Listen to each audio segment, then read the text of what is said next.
A chuva da manhã castigava as janelas da Escola Municipal Juscelino Kubitschek, na Vila Madalena, em São Paulo. Cada gota formando riachos que distorciam a vista da cidade lá embaixo. Os corredores cheiravam a cera e giz, o aroma familiar, de incontáveis infâncias começando e terminando. Ricardo Oliveira, aos 56 anos, não caminhava por esses corredores desde seus próprios anos de escola. Mas ali estava ele, seus sapatos de couro italiano rangendo contra o chão polido, seu terno Armani parecendo deslocado naquele mundo de cores primárias e cartazes motivacionais. Ricardo era um homem que comandava diretorias, cuja assinatura aparecia em cheques capazes de mudar comunidades inteiras. Seu império imobiliário se estendia por todo o país, seu nome gravado em mármore em edifícios que tocavam o horizonte de São Paulo. No entanto, hoje, ele tremia. Não por poder ou autoridade, mas por uma dor que havia cavado buracos em sua alma por 20 longos anos. Ele tinha vindo à escola Juscelino Kubitschek não como o filantropo milionário que os jornais celebravam, mas como um pai destroçado, cumprindo uma promessa que fizera a si mesmo a cada outubro, no aniversário do desaparecimento de Clara.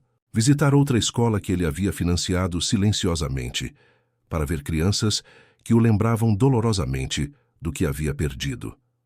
A arrecadação de fundos era uma formalidade.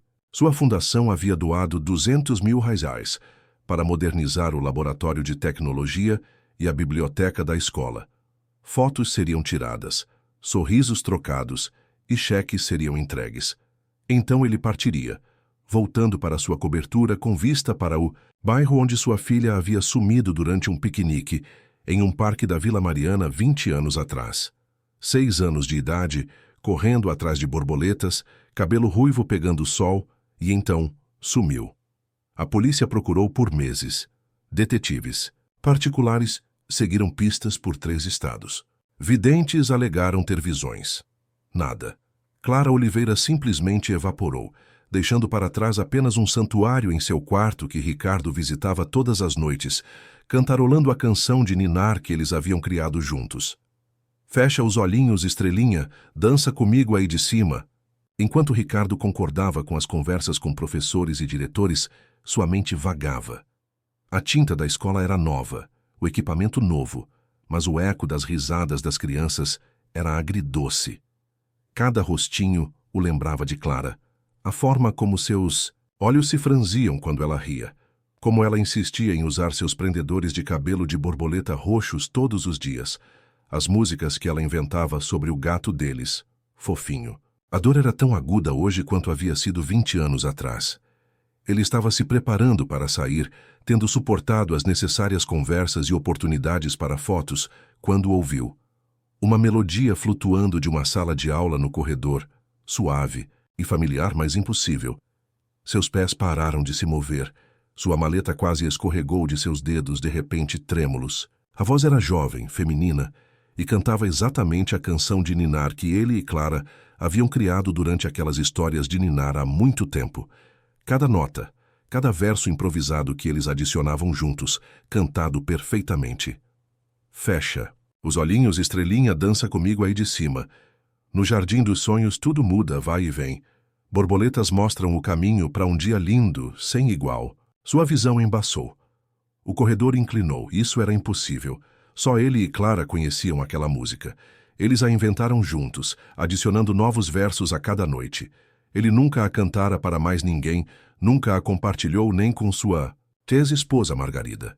Era o segredo deles, seu momento especial antes de Clara cair no sono, sua mãozinha agarrando seu elefante de pelúcia. Com as pernas trêmulas, Ricardo se moveu em direção ao som. A sala de aula 3B estava cheia de luz, dourada da tarde filtrada pelas janelas molhadas pela chuva. 20 alunos da primeira série estavam sentados de pernas cruzadas em um tapete arco-íris. A maioria com os olhos fechados, alguns chupando os dedos, todos se preparando para a hora da soneca.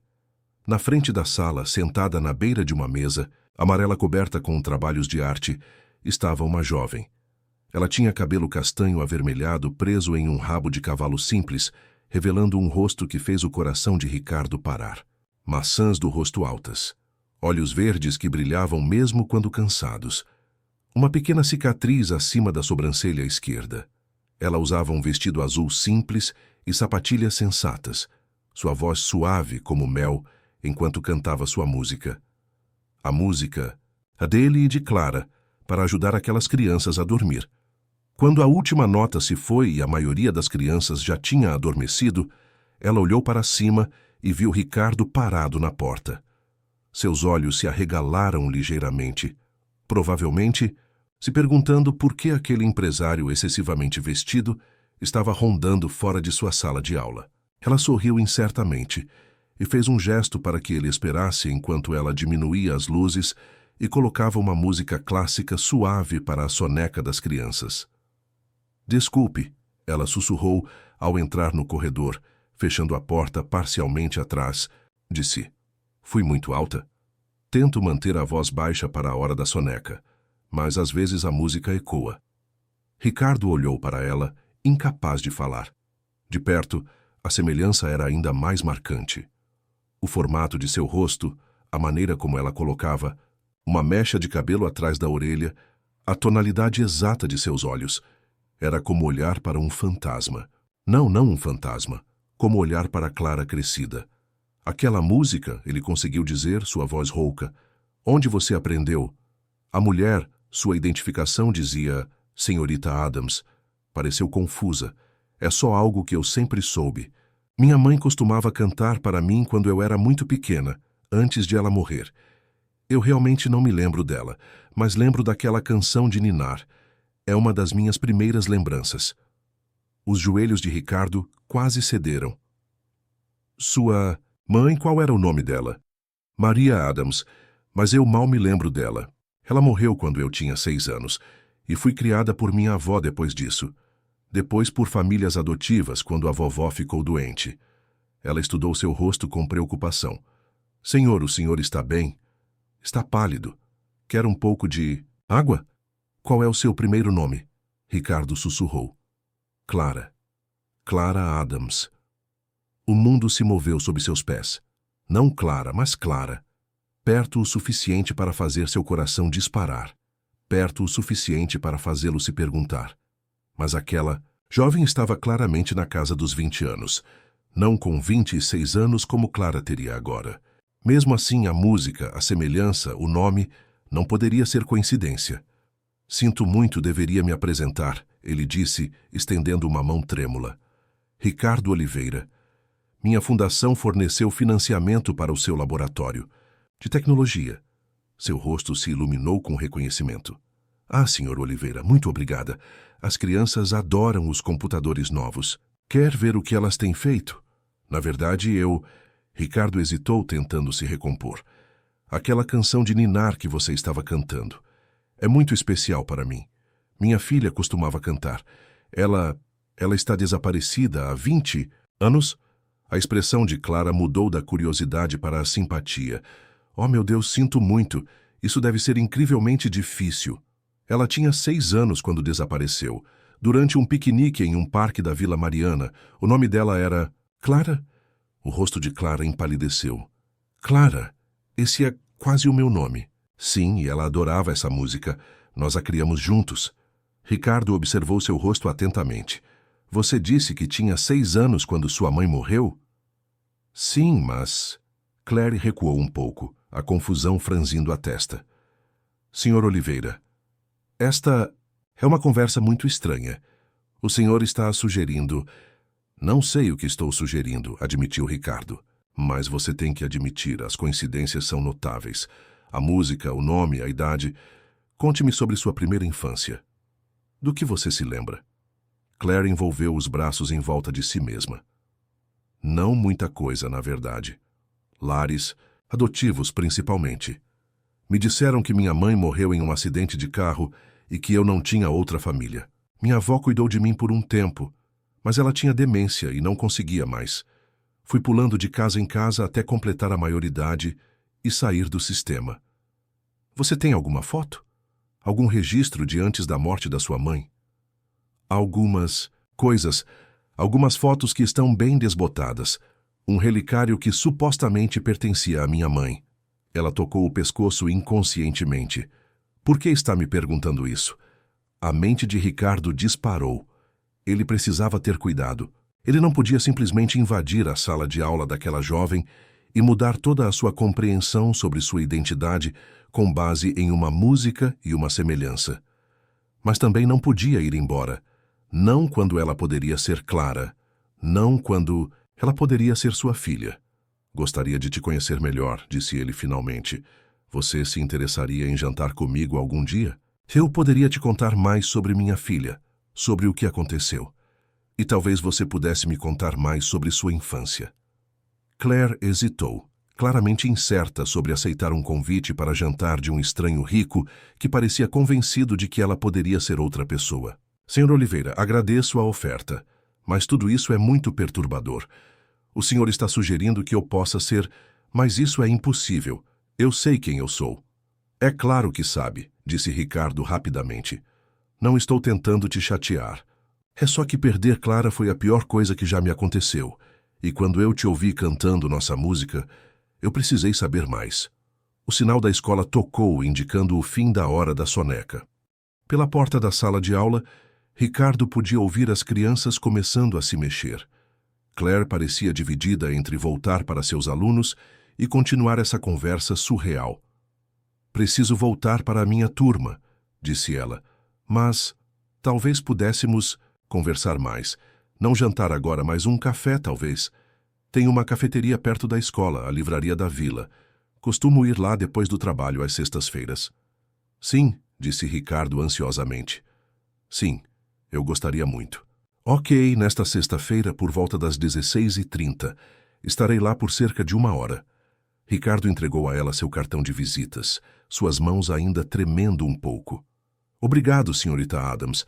Vejo você sexta-feira. Ao se afastar, Ricardo ouviu-a. Retornar à sala de aula. Sua voz brilhante e alegre, enquanto cumprimentava as crianças acordando.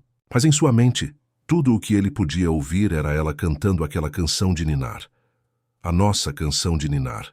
Aquela que o ligava a Clara por 20 anos de angústia. Ele chegou ao carro antes que as lágrimas viessem. 20 anos de busca, de esperança, de falsas pistas e decepções esmagadoras. E agora, aquela jovem que se parecia com Clara, que cantava sua música, que tinha um nome semelhante e tinha a idade certa. Poderia ser coincidência. Provavelmente era coincidência. Mas, e se não fosse? Ricardo sentou em seu Tesla Model S, no estacionamento da escola por 30 minutos, a chuva batendo no teto, enquanto tentava processar o que acabara de acontecer.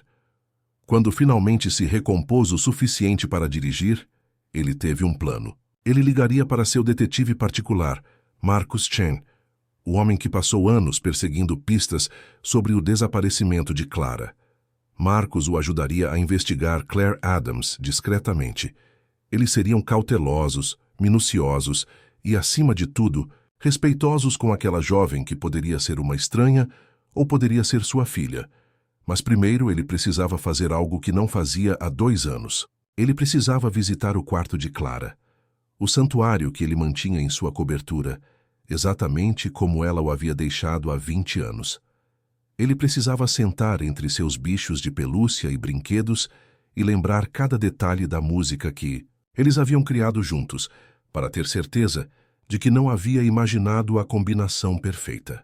Enquanto Ricardo dirigia pelas ruas do centro de São Paulo, a chuva continuava a cair. Ele sentiu algo que não sentia há 2 décadas. Esperança.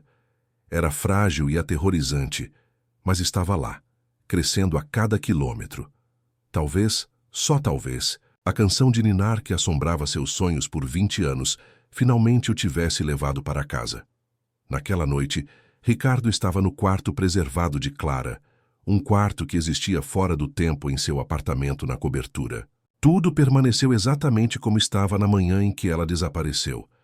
A cama com sua colcha de borboletas, o elefante de pelúcia que ela chamava de amendoim, a mesa de desenho onde ela havia criado centenas de desenhos coloridos agora cuidadosamente preservados em álbuns de recortes. As paredes foram pintadas de amarelo claro com borboletas pintadas à mão, dançando ao redor do teto, as favoritas de Clara. Ele sentou em sua cama pequena e começou a cantarolar a canção de ninar. Então, cantou-a suavemente. Cada verso voltou perfeitamente, incluindo as adições improvisadas que eles haviam feito juntos. O verso sobre borboletas, mostrando o caminho, foi adicionado na semana anterior ao seu desaparecimento, depois que ela passou uma tarde perseguindo monarcas em seu jardim. A frase sobre dançar comigo aí de cima veio da própria Clara, sua maneira de incluir quem quer que estivesse cantando para ela nas aventuras imaginárias da música. Não, ele não havia imaginado. Clara Adams cantou sua música nota por nota, palavra por palavra. Não havia como ela saber, a menos que ela fosse Clara. Mas como? Como ela poderia estar viva quando a polícia não encontrou nenhum vestígio? Como ela poderia não saber quem ela era? Como 20 anos poderiam ter passado sem que ele a encontrasse? Ricardo pegou a foto emoldurada da cômoda de Clara, sua foto favorita deles juntos. Eles estavam no quintal, Clara em seus ombros, ambos rindo de algo que Margarida havia dito enquanto tirava a foto. Clara estava usando os prendedores de cabelo de borboleta roxos que ela amava, seus cachos ruivos pegando a luz do sol. Olhando para ela agora e depois pensando em Claire Adams, a semelhança era inegável. Ele ligou para Marcus Chen. Ricardo, Marcus atendeu no primeiro toque. É tarde. O que houve? Preciso que você investigue alguém, minuciosamente, mas discretamente. Uma professora chamada Claire Adams, na Escola Municipal Juscelino Kubitschek. Acredito que ela pode ser... A voz de Ricardo embargou. Acho que ela pode ser Clara. Marcus ficou quieto por um longo momento. Ele estava com Ricardo desde o começo, perseguiu centenas de falsas pistas, viu a esperança de Ricardo morrer um pouco mais a cada vez. Ricardo, você sabe as probabilidades. Já passamos por isso antes. Ela estava cantando a canção de ninar, Marcus. Nossa canção de ninar. Nota perfeita cada palavra. Ela se parece com o que Clara seria agora. Ela tem a idade certa. Foi órfã aos 6 anos. O primeiro nome dela é quase idêntico. Começarei amanhã, disse Marcus calmamente. O que você sabe sobre ela? Ricardo compartilhou tudo o que havia aprendido, cada detalhe da conversa, cada nuance da aparência de Clara. Marcus tomou notas, profissional como sempre.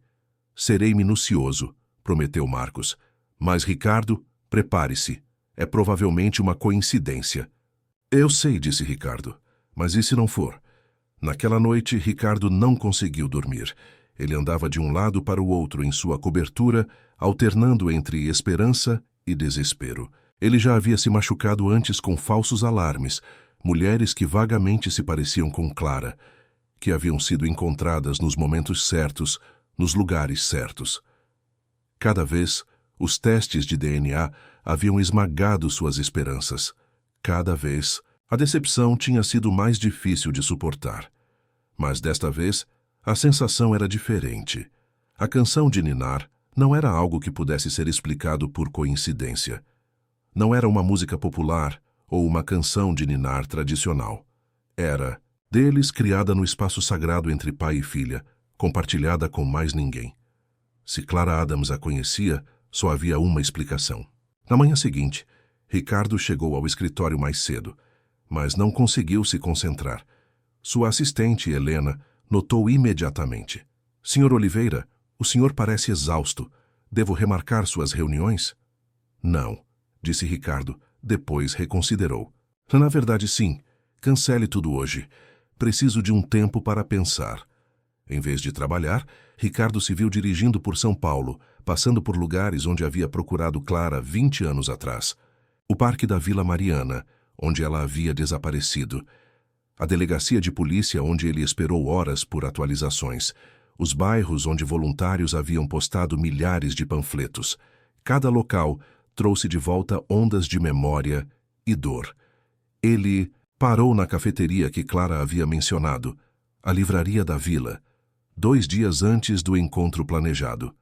Era um lugar pequeno e aconchegante, com paredes de tijolos aparentes e arte local. O barista, um jovem com olhos gentis, o cumprimentou calorosamente. — Primeira vez aqui?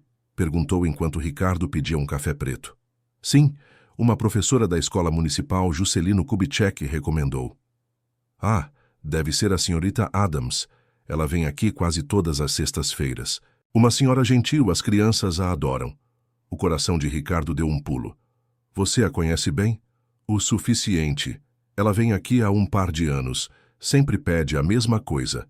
Chai latte com canela extra. Geralmente senta naquela mesa do canto corrigindo provas ou lendo. O barista apontou para uma mesa perto da janela. Ela tem essa melancolia às vezes, como se estivesse perdida em pensamentos. Mas ela é sempre gentil com todos. Melancolia? Perguntou Ricardo. Não melancolia. Exatamente. Saudade, talvez.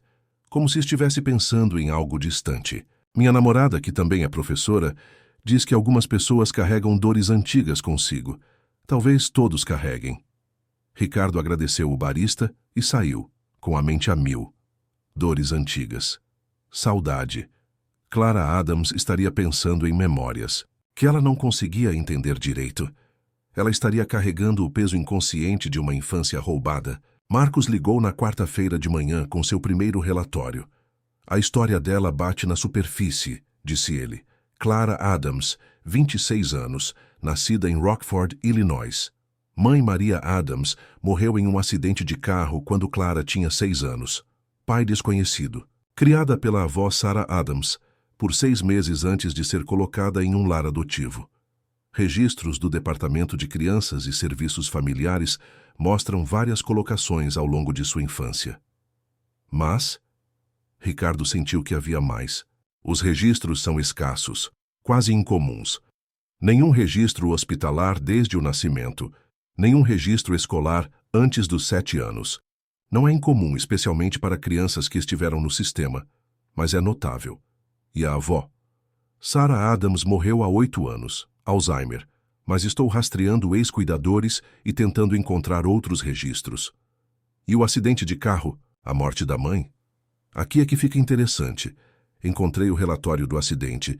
Maria Adams morreu em um acidente de carro na rodovia 41, mas o problema é que não havia nenhuma criança no carro. O relatório afirma especificamente que ela estava sozinha. A respiração de Ricardo falhou. Então, como Clara acabou em um lar adotivo? É isso que estou tentando descobrir. Alguém a levou para os serviços sociais 6 meses após a suposta morte da mãe. A avó supostamente, mas a assinatura nos documentos é instável. E há uma lacuna na história que não faz muito sentido. Continue investigando, disse Ricardo. Custe o que custar.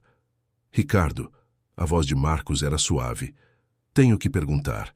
Você considerou que mesmo que essa mulher seja sua filha, ela não saiba disso? Se alguém pegou Clara e criou essa identidade para ela, teria sido traumático. Ela seria muito jovem. Ricardo tinha considerado isso, tinha ficado acordado imaginando as possibilidades. Se ela for Clara, vamos ajudá-la a se lembrar aos poucos. Conseguiremos os melhores terapeutas, os cuidados mais delicados. Mas primeiro precisamos saber. A tarde de sexta-feira chegou com um calor incomum para outubro em São Paulo. Ricardo chegou à livraria da vila 10 minutos mais cedo, pedindo um café que ele realmente não queria, escolhendo uma mesa onde pudesse ver a entrada, mas não parecer estar esperando. Exatamente às 16h30, Claire Adams entrou. Ela parecia diferente de quando ele a viu na escola, mais relaxada em jeans e um suéter azul macio, o cabelo solto sobre os ombros. Ela olhou ao redor, avistou Ricardo e acenou com um sorriso que parecia ao mesmo tempo nervoso e genuíno. Senhor Oliveira, disse ela ao se aproximar, espero que não tenha esperado muito. De jeito nenhum. Posso pedir algo para você? Café? Chá? Na verdade, vou querer um chai latte com canela extra. É o meu de sempre. Ricardo sorriu lembrando as palavras do barista e foi pedir para ela. Quando voltou, Claire estava olhando pela janela para os pedestres que passavam, aquela expressão saudosa que o barista mencionou evidente em seu rosto. Você parecia perdida em pensamentos, observou Ricardo ao se sentar. Eu faço isso às vezes, admitiu Claire. Fico pensando em coisas que não consigo me lembrar direito. Minha terapeuta diz que é normal para pessoas que sofreram traumas, especialmente quando crianças. Você faz terapia? Faço há anos, de vez em quando. Lares adotivos não foram fáceis. Além disso, sempre tive esses sonhos, esses fragmentos de memórias que não combinam com o que sei sobre minha infância. Minha terapeuta me ajuda a trabalhar com eles. Ricardo se inclinou para a frente. Que tipo de fragmentos? Claire hesitou, claramente debatendo o quanto compartilhar com esse estranho virtual. Memórias de um jardim com borboletas, uma casa grande com uma escadaria curva, um gato chamado com algo começando com V. Eles parecem reais, mas não combinam com minha infância real vivendo com minha avó e depois em lares adotivos. As mãos de Ricardo tremeram quando ele levantou seu café. Fofinho. O gato dele se chamava Fofinho. Clara o nomeou, insistindo no nome, apesar da preferência de Margarida por algo mais sofisticado. O Jardim das Borboletas parece lindo. Ele conseguiu dizer. Eu sempre amei borboletas. Nunca soube o porquê. Não me lembro de minha mãe me levando para vê-las em algum lugar, mas de alguma forma elas parecem importantes. Claire tomou um gole de seu chai latte, estudando o rosto de Ricardo. Você está muito interessado nas minhas memórias de infância. Desculpe se estou sendo intrometido. É só que Clara também amava borboletas. O quarto dela tinha borboletas. Em tudo. Colcha, adesivos de parede, prendedores de cabelo. E tínhamos um jardim onde ela adorava persegui-las. Claire colocou a xícara com cuidado. Sr. Oliveira, posso lhe perguntar algo diretamente? Claro. Quando você me ouviu cantando aquela canção de ninar, o que exatamente você pensou? Você acha que eu posso ser sua filha? Ricardo a encarou. Não sei, mas sim, a ideia me ocorreu. A semelhança, a música, a idade, o amor por borboletas, é muita coincidência. Seria, Claire concordou calmamente, se forem coincidências. Eles ficaram em silêncio por um momento, o peso da possibilidade pairando entre eles. Meu investigador está pesquisando seu histórico, admitiu Ricardo. Espero que não se importe. Eu precisava saber mais. Ele encontrou alguma coisa? Algumas inconsistências nos registros. Nada conclusivo ainda. Ricardo fez uma pausa. Você estaria disposta a fazer um teste de DNA? Os olhos de Claire se arregalaram. Sim, acho que sim. Sempre me perguntei sobre minha família, sobre de onde eu realmente vim. A história que me contaram nunca pareceu completa. Podemos fazer isso discretamente. Em particular, se os resultados forem negativos, ambos podemos seguir em frente com nossas vidas. E se forem positivos? A voz de Ricardo estava embargada de emoção. Então, passarei o resto da minha vida tentando compensar 20 anos de não saber onde você estava. Claire estendeu a mão sobre a mesa e tocou sua mão brevemente. Você realmente amava ela. Ama ela. Sua Clara. Ela era tudo para mim. Ainda é. Não passa um dia sem que eu pense nela. Me pergunte onde ela está, se está segura, se está feliz. Não consigo imaginar perder uma criança assim. Eles conversaram por mais 1 hora sobre tópicos mais seguros, suas aulas, seu trabalho, na fundação. Mas por baixo da conversa superficial, ambos estavam processando a grande possibilidade que pairava sobre eles. Quando Claire finalmente teve que ir, ela pareceu genuinamente relutante em partir. Isso é provavelmente prematuro, disse ela quando se preparavam para se separar. Mas gostaria de jantar na próxima semana. Gostaria de ouvir mais sobre Clara, sobre como ela era. Eu adoraria, respondeu Ricardo. Naquele fim de semana, Ricardo se viu fazendo algo que não fazia há anos, revendo os velhos álbuns de fotos e vídeos de Clara. Ele queria refrescar a memória de cada detalhe, caso precisasse ajudar Claire a se lembrar. Os vídeos foram os mais difíceis de assistir. Clara, com 6 anos, cantando a canção de ninar em sua vozinha, dançando pela sala de estar, perseguindo Fofinho pela casa. Em um vídeo, ela estava no jardim de borboletas, ajoelhada entre as flores com as mãos em concha, tentando pegar uma monarca. Olha, papai, ela gritava no vídeo. Vou pegar uma para a mamãe. A voz de Margarida podia ser ouvida por trás da câmera. Seja gentil, querida. Elas são delicadas. Eu sei, mamãe, estou com cuidado. Enquanto Ricardo assistia, Clara, de 6 anos, se aproximava cuidadosamente de uma borboleta que havia pousado em uma calêndula amarela. Por um momento, pareceu que ela realmente poderia pegá-la, mas no último segundo, ela voou para longe. Clara riu com alegria em vez de decepção. "Ela dançou longe de mim", exclamou ela, "igual na nossa música." Ricardo pausou o vídeo, lágrimas escorrendo pelo rosto. A mulher que ele conhecera cantava aquela música perfeitamente. Ela tinha fragmentos de memória sobre jardins de borboletas. Ela tinha os mesmos olhos, a mesma maneira de inclinar a cabeça quando pensava. Seu telefone tocou. Marcos. "Encontrei algo", disse Marcos sem preâmbulos. "A avó Sarah Adams. Rastreei uma de suas ex-auxiliares de saúde domiciliar." A mulher se lembra de Sarah falando sobre ter uma neta, mas também se lembra de Sarah estando confusa sobre isso. Confusa como? A auxiliar disse que Sarah às vezes falava sobre uma garotinha que ela estava criando, mas outras vezes parecia surpresa ao saber que tinha família. A auxiliar achou que era a demência, mas agora estou me perguntando se Sarah não estava confusa de jeito nenhum. E se ela soubesse que algo estava errado? "Continue investigando", disse Ricardo. Há mais. Descobri que a casa de Sarah Adams foi invadida cerca de 3 semanas depois que Maria Adams morreu. Nada de valor foi levado, mas a casa foi revistada minuciosamente, como se alguém estivesse procurando por algo específico, ou por alguém. É o que estou pensando. O jantar com Claire foi marcado para a terça-feira seguinte, em um restaurante tranquilo no centro da cidade. Ricardo chegou cedo novamente, seu nervosismo palpável. Ele não havia pensado em quase mais nada desde o encontro no café. O teste de DNA estava agendado para o dia seguinte. Um simples teste de SWAB que seria processado em particular. Claire chegou usando um vestido preto simples, que de alguma forma a fez parecer ainda mais com o que Ricardo imaginava, que Clara pareceria como adulta. Ela também parecia nervosa, mexendo em um medalhão em volta do pescoço. "É o medalhão que você mencionou?" perguntou Ricardo depois que pediram seus pratos. "Sim, supostamente da minha mãe. Ela o desabotoou e entregou a ele. Tem uma foto lá dentro, mas está tão desbotada que mal dá para ver o rosto." Ricardo abriu o medalhão com as mãos trêmulas. Dentro estava de fato uma fotografia desbotada, muito borrada para distinguir as feições. Mas não era uma foto de Maria Adams.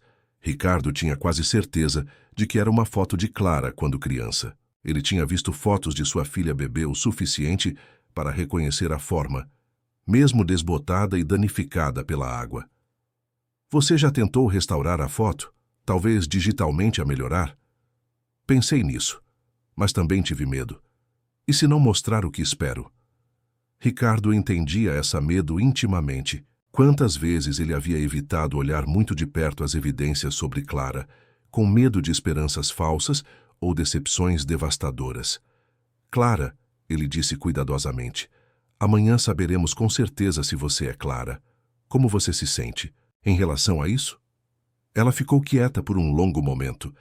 Aterrorizada, ela admitiu. "Se eu não for ela, vou decepcioná-lo, e ainda estarei me perguntando sobre meu passado. Se eu for ela, toda a minha vida foi uma mentira." "Não uma mentira", disse Ricardo gentilmente. "Você viveu uma vida autêntica. Você se tornou uma pessoa maravilhosa, uma professora que claramente se importa com seus alunos. Se você for Clara, sobreviveu a algo terrível e construiu uma vida de qualquer maneira. Isso não é nada. Isso é tudo." Lágrimas se acumularam nos olhos de Claire. "Você é muito gentil. Posso ver por que Clara amava tanto você." "Espero que ela ainda ame", sussurrou Ricardo.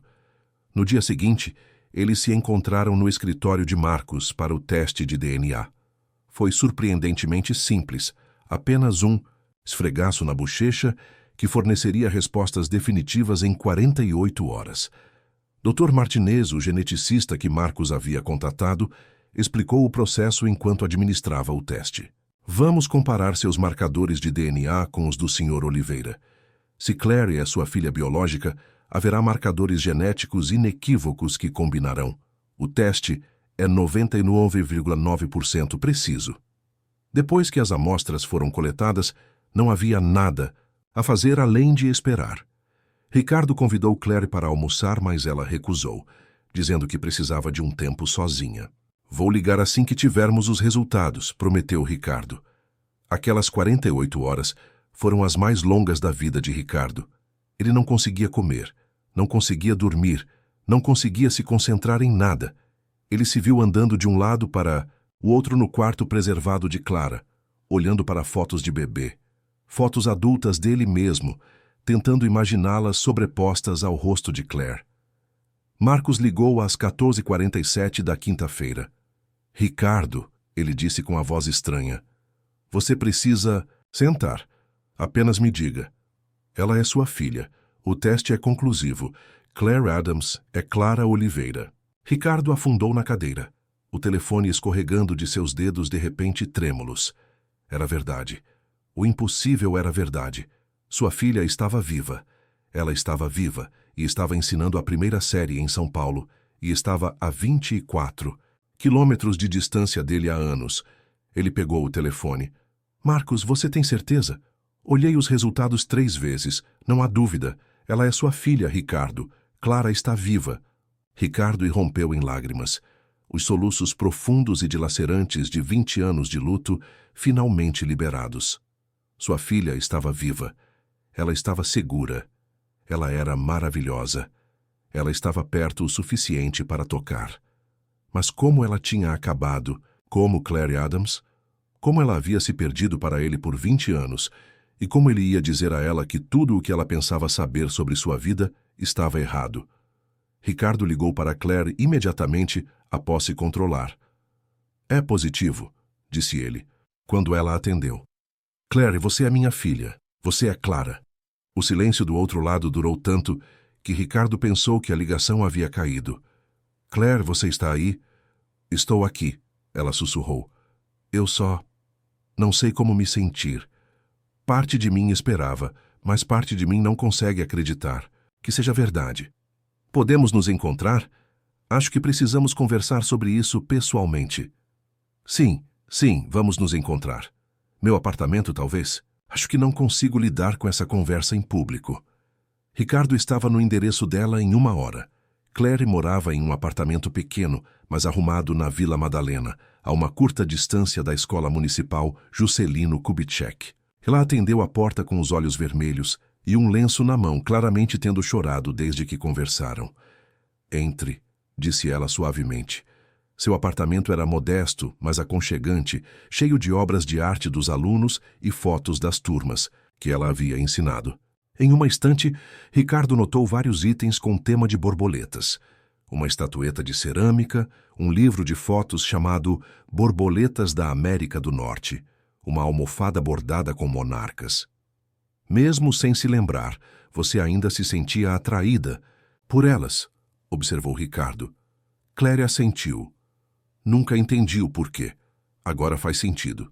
Eles se sentaram no sofá dela, ambos incertos de como começar essa conversa. Seu nome, disse Ricardo. Clara Claire. Alguém mudou para te proteger? Ou sempre foi Claire? Não sei. Sempre fui Claire Adams. Mas se meu nome verdadeiro é Clara... Ela fez uma pausa, parecendo testar o som. Clara Oliveira. Isso me soa estranho. Você não precisa mudar nada sobre si mesma, garantiu Ricardo. Se você quiser ser Claire Adams, seja Claire Adams. Se você quiser ser Clara Oliveira ou Claire Oliveira, tudo bem também. Isso não precisa mudar quem você é agora. Mas isso muda tudo sobre de onde eu venho. Claire olhou para ele atentamente. Conte-me sobre aquele dia. O dia em que eu desapareci. Ricardo respirou fundo e contou a ela sobre o piquenique em família no parque da Vila Mariana, sobre Margarida organizando a comida enquanto ele lia o jornal na sombra, sobre Clara perseguindo borboletas em direção ao lago. Ele contou a ela sobre o momento em que perceberam que ela havia sumido, a busca frenética, a investigação policial que se seguiu. Procuramos em todos os lugares, ele terminou. Por meses, depois anos. Contratei detetives particulares, postei recompensas. Nunca parei de esperar. Mas nunca houve nenhum vestígio. Alguém me levou, disse Claire calmamente. Alguém me roubou de você e criou uma vida inteira falsa para mim. Parece que sim. Marcos está investigando, tentando reconstruir o que aconteceu. Mas o importante é que você está aqui agora. Você está segura, você está viva. Claire ficou quieta por um longo tempo. Continuo esperando sentir que me lembro de você. Não deveria me lembrar de algo, de alguma coisa? Você era muito jovem, e o trauma pode suprimir memórias. Mas talvez algumas coisas voltem agora que você sabe a verdade. Naquela noite, Ricardo mostrou a Claire fotos em seu celular. Dezenas de fotos dela quando bebê e criança pequena. Claire as estudou atentamente, fazendo perguntas sobre a vida deles antes de seu desaparecimento. Conte-me sobre minha mãe, disse ela.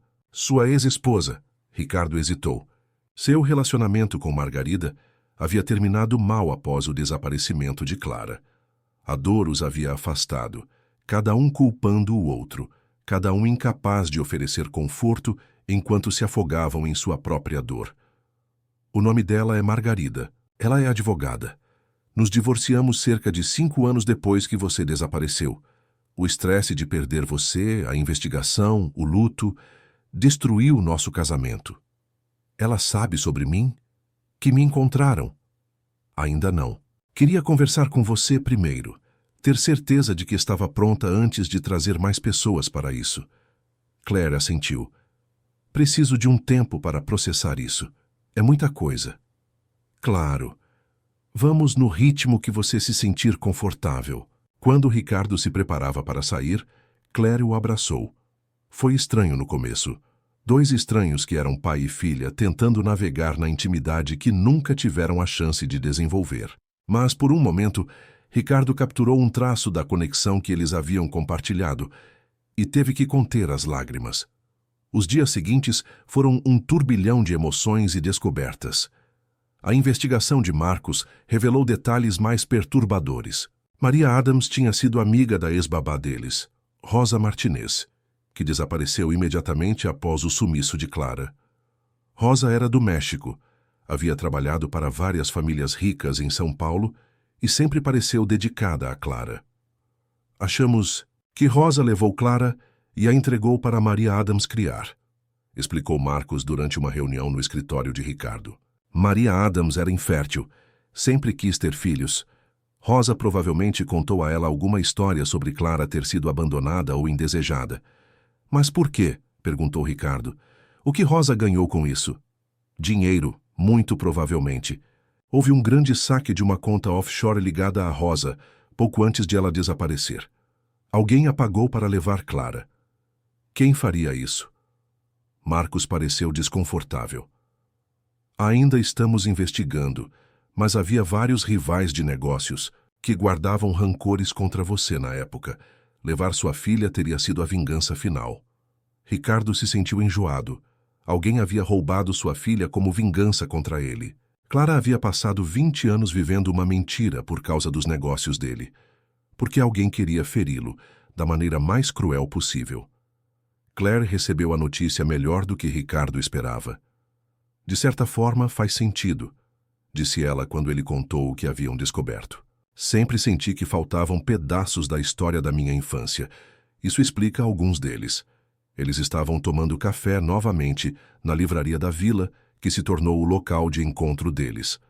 Na semana anterior, eles haviam se visto quase todos os dias, construindo cuidadosamente um relacionamento que preenchesse a lacuna entre o que haviam sido e o que estavam se tornando. Claire havia tirado alguns dias de folga da escola para processar tudo, e Ricardo havia desocupado completamente sua agenda. Você contou para Margarida? Perguntou Claire, mexendo em seu chai latte. Ricardo assentiu. Liguei para ela ontem. Ela desabou completamente. Ela quer te ver, mas disse a ela que decidiremos juntos quando você estiver pronta. Como ela está? Ela se casou novamente há cerca de 10 anos. Tem 2 enteados, mas ela nunca parou de sofrer por você. Nunca parou de se culpar por ter desviado o olhar naquele piquenique. Claire ficou quieta. Queria me lembrar dela. Às vezes tenho sonhos sobre uma mulher de cabelo escuro, mas nunca consigo ver seu rosto claramente. Talvez encontrá-la ajude a desencadear algumas memórias. Talvez. Claire fez uma pausa. Ricardo, posso te perguntar uma coisa? O que quiser. Por que você manteve meu quarto exatamente igual por 20 anos? Ricardo olhou para seu café.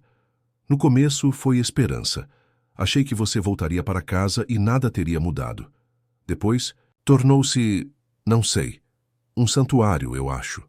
A única parte de você que me restava. Isso deve ter sido doloroso, viver com essa lembrança constante. Mais doloroso do que mudá-lo teria sido. Eles ficaram em silêncio confortável por um momento, observando as pessoas passarem pela janela. Estou pensando em memórias, disse Claire finalmente. Minha terapeuta diz que as memórias recuperadas podem ser pouco confiáveis, mas algumas coisas têm voltado. Pequenos pedaços. Como o quê? Um gato. Um gato cinza e branco que dormia na minha cama. Fofinho, disse Ricardo suavemente. Sim, esse nome parece certo. E havia uma música que você costumava tocar em um toca-discos antigo. Algo sobre pássaros e primavera. Ricardo sorriu. La Vie en Rose, de Edith Piaf. Você costumava dançar com ela. Os olhos de Claire se iluminaram. Lembro de dançar, rodopiando até ficar tonta. Esses pequenos momentos de reconhecimento se tornaram preciosos para Ricardo. Cada memória que surgia era como encontrar mais um pedaço de sua filha, depois de anos sem ter nada.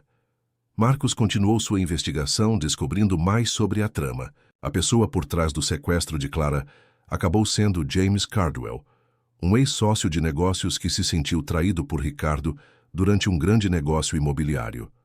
Cardwell havia perdido milhões e sua reputação quando Ricardo expôs suas práticas contábeis fraudulentas. Ele está morando na Argentina nos últimos 18 anos, informou Marcos. A extradição pode ser possível, mas o caso tem 20 anos. A prescrição pode ser um problema. Eu não me importo com vingança, disse Ricardo. Tenho Clara de volta. Isso é tudo o que importa. Mas Claire sentia diferente. Ele nos roubou 20 anos, disse ela quando Ricardo compartilhou a informação. 20 anos de você não saber que eu estava viva. 20 anos de eu não conhecer. Minha verdadeira família. Isso tem que significar alguma coisa.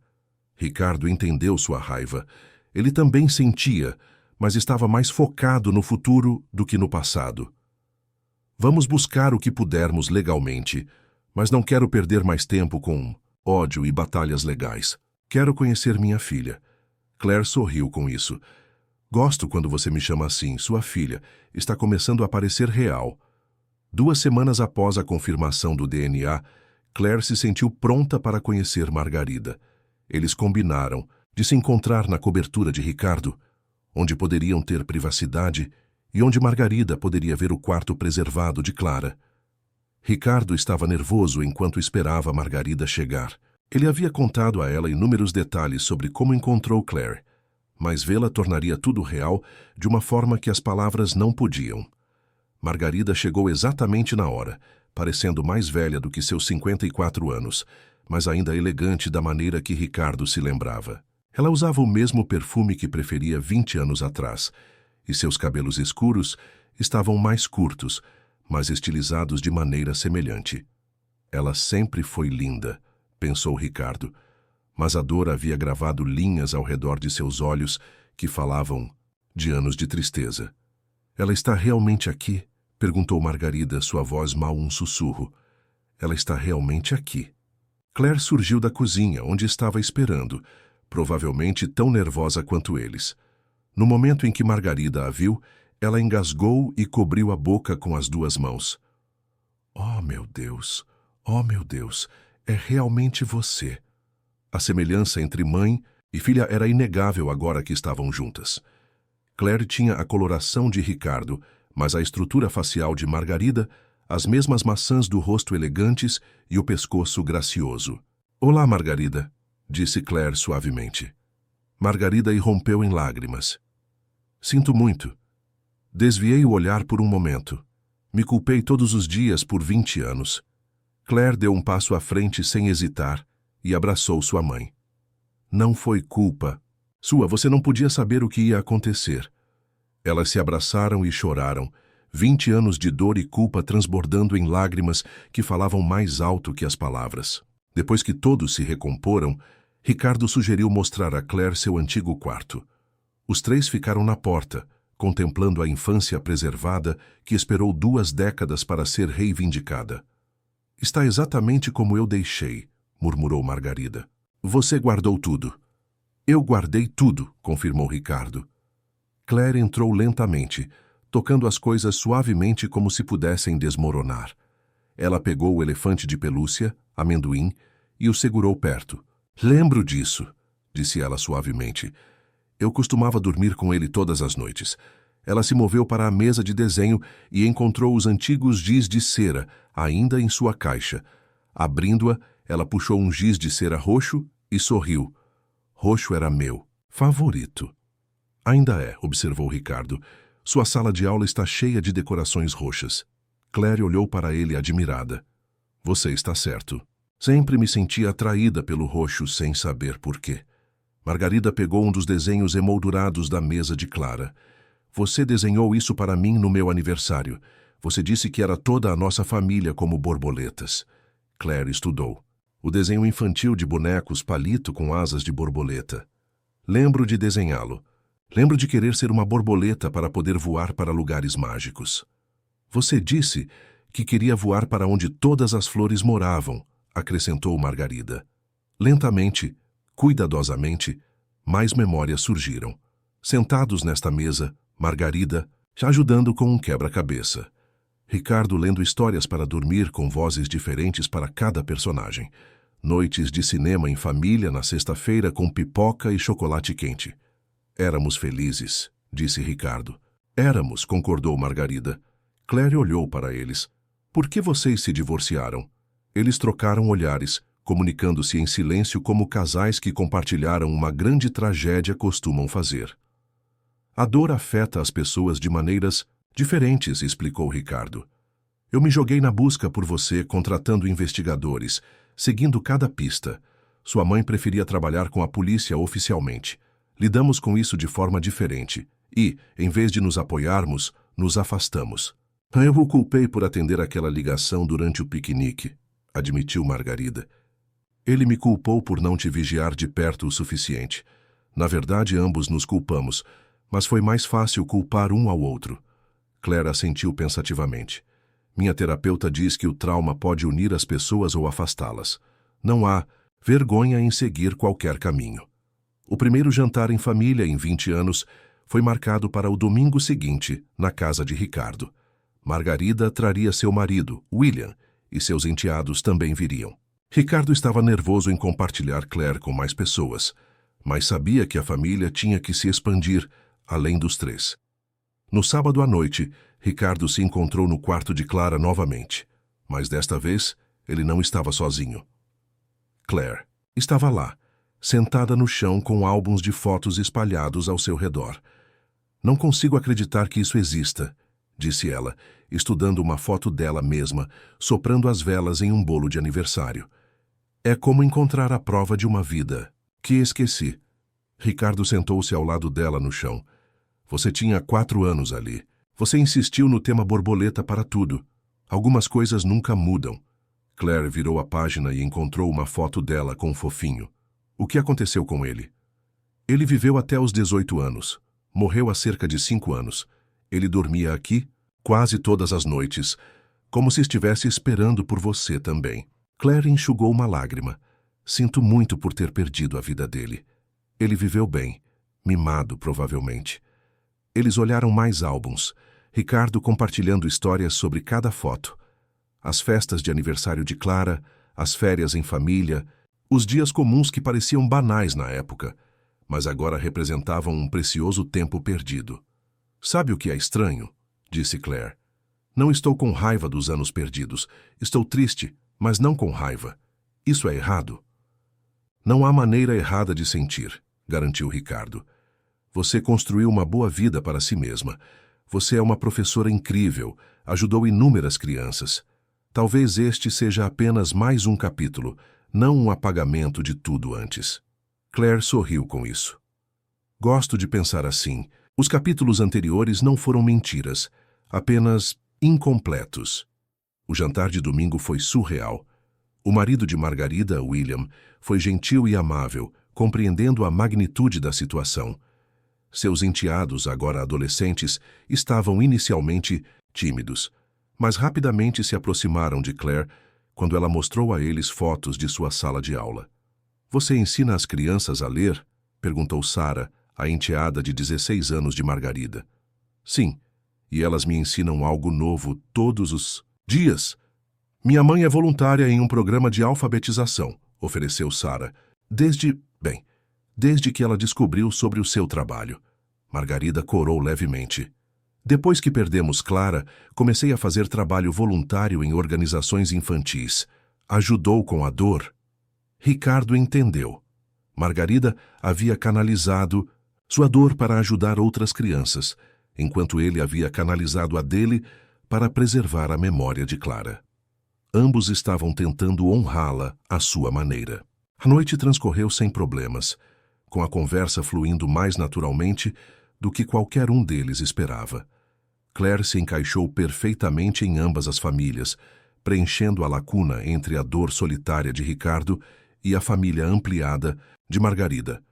Depois que todos foram embora, Ricardo e Claire sentaram-se em sua varanda com vista para a cidade. "Como você está se sentindo?" ele perguntou. "Sobrecarregada, mas feliz", admitiu Claire. "Tenho uma família agora. Uma família de verdade que me ama." "Você sempre nos teve", disse Ricardo. "Só não sabíamos onde você estava." "Eu sei." "E Ricardo?" Ela hesitou. "Estou pronta para falar com a imprensa." Ricardo olhou para ela, surpreso. A história, de alguma forma, permaneceu privada até agora, mas ambos sabiam que não duraria para sempre. "Você tem certeza? A atenção da mídia pode ser intensa." "Estou pensando nisso. Pode haver outras crianças por aí, outras famílias separadas. Se nossa história ajudar uma família a se encontrar, não valeria a pena?" Ricardo sorriu. Sua filha havia se tornado alguém que pensava nos outros, mesmo em seu momento de maior revelação pessoal. "Vamos fazer isso juntos."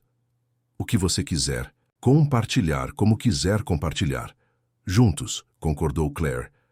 A coletiva de imprensa foi realizada nos escritórios da Fundação de Ricardo 3 semanas depois. Claire insistiu em falar sozinha, querendo contar sua própria história, com suas próprias palavras. 20 anos atrás fui levada da minha família.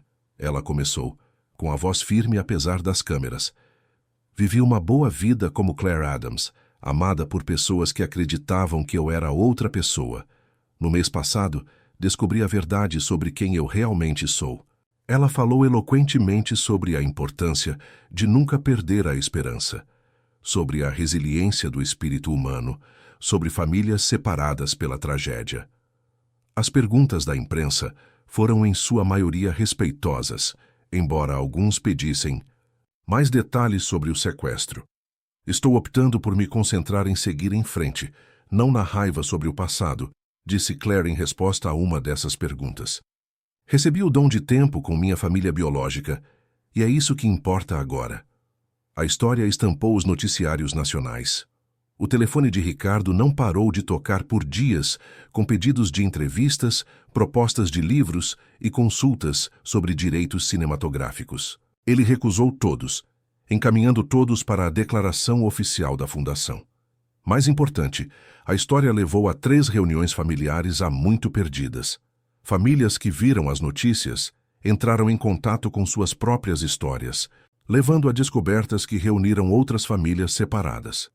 "Viu?", disse Claire quando Ricardo compartilhou esta notícia. Valia a pena. A transição nem sempre foi fácil. Claire, às vezes, se sentia presa entre 2 identidades, entre a vida que havia construído e a vida em que havia nascido. A terapia ajudou, tanto sessões individuais quanto aconselhamento familiar com Ricardo e Margarida, trabalhando em 20 anos de tristeza e separação. "Não se trata de substituir quem eu era", explicou Claire durante uma conversa particularmente difícil. "Trata-se de integrar todas as peças de quem eu sou." O Natal daquele ano foi mágico. Eles celebraram na cobertura de Ricardo, com Margarida e sua família, juntando-se a eles. Claire havia mudado suas coisas do apartamento para o quarto de hóspedes de Ricardo, não permanentemente, mas para as férias. Tenho um presente para vocês, anunciou Claire a Ricardo e Margarida na manhã de Natal. Ela entregou a cada um deles uma caixa embrulhada. Dentro estavam fotos emolduradas dela em sua sala de aula, cercada por seus alunos. Quero que vocês vejam a vida que construí, disse ela. As pessoas que me moldaram, o trabalho que me dá propósito. Vocês não me criaram, mas me deram a base para me tornar alguém que pudesse construir isso. Margarida desabou em lágrimas. Você se tornou exatamente quem esperávamos que você se tornasse. Mas o verdadeiro presente veio quando Claire se levantou e começou a cantar. Sua canção de ninar, aquela que os havia reunido, mas com um novo verso que ela havia composto. Agora, dançamos onde estamos, pai, mãe, filha, lado a lado. 20 anos não puderam apagar o amor que o tempo não pode desviar. Não havia um olho seco na sala. A primavera trouxe novos acontecimentos. A investigação de Marcos levou à apresentação de acusações contra James Cardwell. O governo argentino concordou com a extradição e os procedimentos legais começaram. Claire testemunhou por videoconferência de São Paulo, descrevendo sua vida como Claire Adams e a descoberta de sua verdadeira identidade. Ela falou com dignidade e força, recusando-se a deixar que o homem que havia roubado sua infância a visse como uma vítima. Meu pai me deu a vida, concluiu ela em seu depoimento. Este homem tentou tirar isso de mim, mas eu sobrevivi. Eu prosperei e encontrei meu caminho para casa. Essa é a falha dele, não a minha. Cardwell foi condenado por sequestro e conspiração. Ele recebeu uma sentença de 25 anos. Justiça tardia, mas não negada. Acabou, disse Ricardo a Claire quando o veredicto foi anunciado. Não, ela corrigiu gentilmente. Agora começa. E ela estava certa. Sua nova vida como família, complicada, não tradicional, mas genuína, estava apenas começando. Claire decidiu tirar uma licença sabática do magistério para trabalhar com a fundação de Ricardo. Juntos, eles desenvolveram programas para ajudar outras famílias que lidavam com o desaparecimento de crianças. O projeto Canção de Ninar, eles chamaram, lembrando a música que os havia reunido. Margarida juntou-se ao conselho, trazendo sua experiência jurídica. Seu casamento permaneceu forte. William havia abraçado Claire como sua própria enteada, dando-lhe a figura paterna estável que ela nunca teve durante seus anos em lares adotivos. No primeiro aniversário de sua reunião, eles realizaram uma celebração na Escola Municipal Juscelino Kubitschek, onde tudo começou. Os alunos de Claire, agora na segunda série, cantaram a canção de ninar que aprenderam com sua professora. Fecha os olhinhos, estrelinha, dança comigo aí de cima. Ao ouvir aquelas vozes jovens cantando sua música, Ricardo sentiu uma paz que ele nunca esperava experimentar. Sua filha estava em casa. Sua família estava completa, embora diferente do que havia sido. O futuro se estendia com possibilidade. Sem arrependimentos, ele perguntou a Claire enquanto caminhavam pelo jardim de borboletas que haviam plantado na escola. Nenhum, disse ela com firmeza. Tudo o que aconteceu nos tornou quem somos hoje. Mesmo as partes dolorosas nos trouxeram até aqui. Margarida concordou. Eu costumava pensar que daria tudo para mudar o passado. Agora vejo que o passado é o que nos deu o presente. Eles ficaram juntos, observando as borboletas se moverem entre as flores. 3 pessoas que encontraram o caminho de volta umas para as outras, contra todas as probabilidades. Sabe, disse Claire pensativamente, meus alunos às vezes me perguntam, por que eu amo tanto as borboletas? Eu digo a eles que as borboletas começam como uma coisa e se tornam algo completamente diferente, mas ainda são a mesma criatura. É assim que as famílias são às vezes. Mudamos de forma, mas o amor permanece. Ricardo sorriu.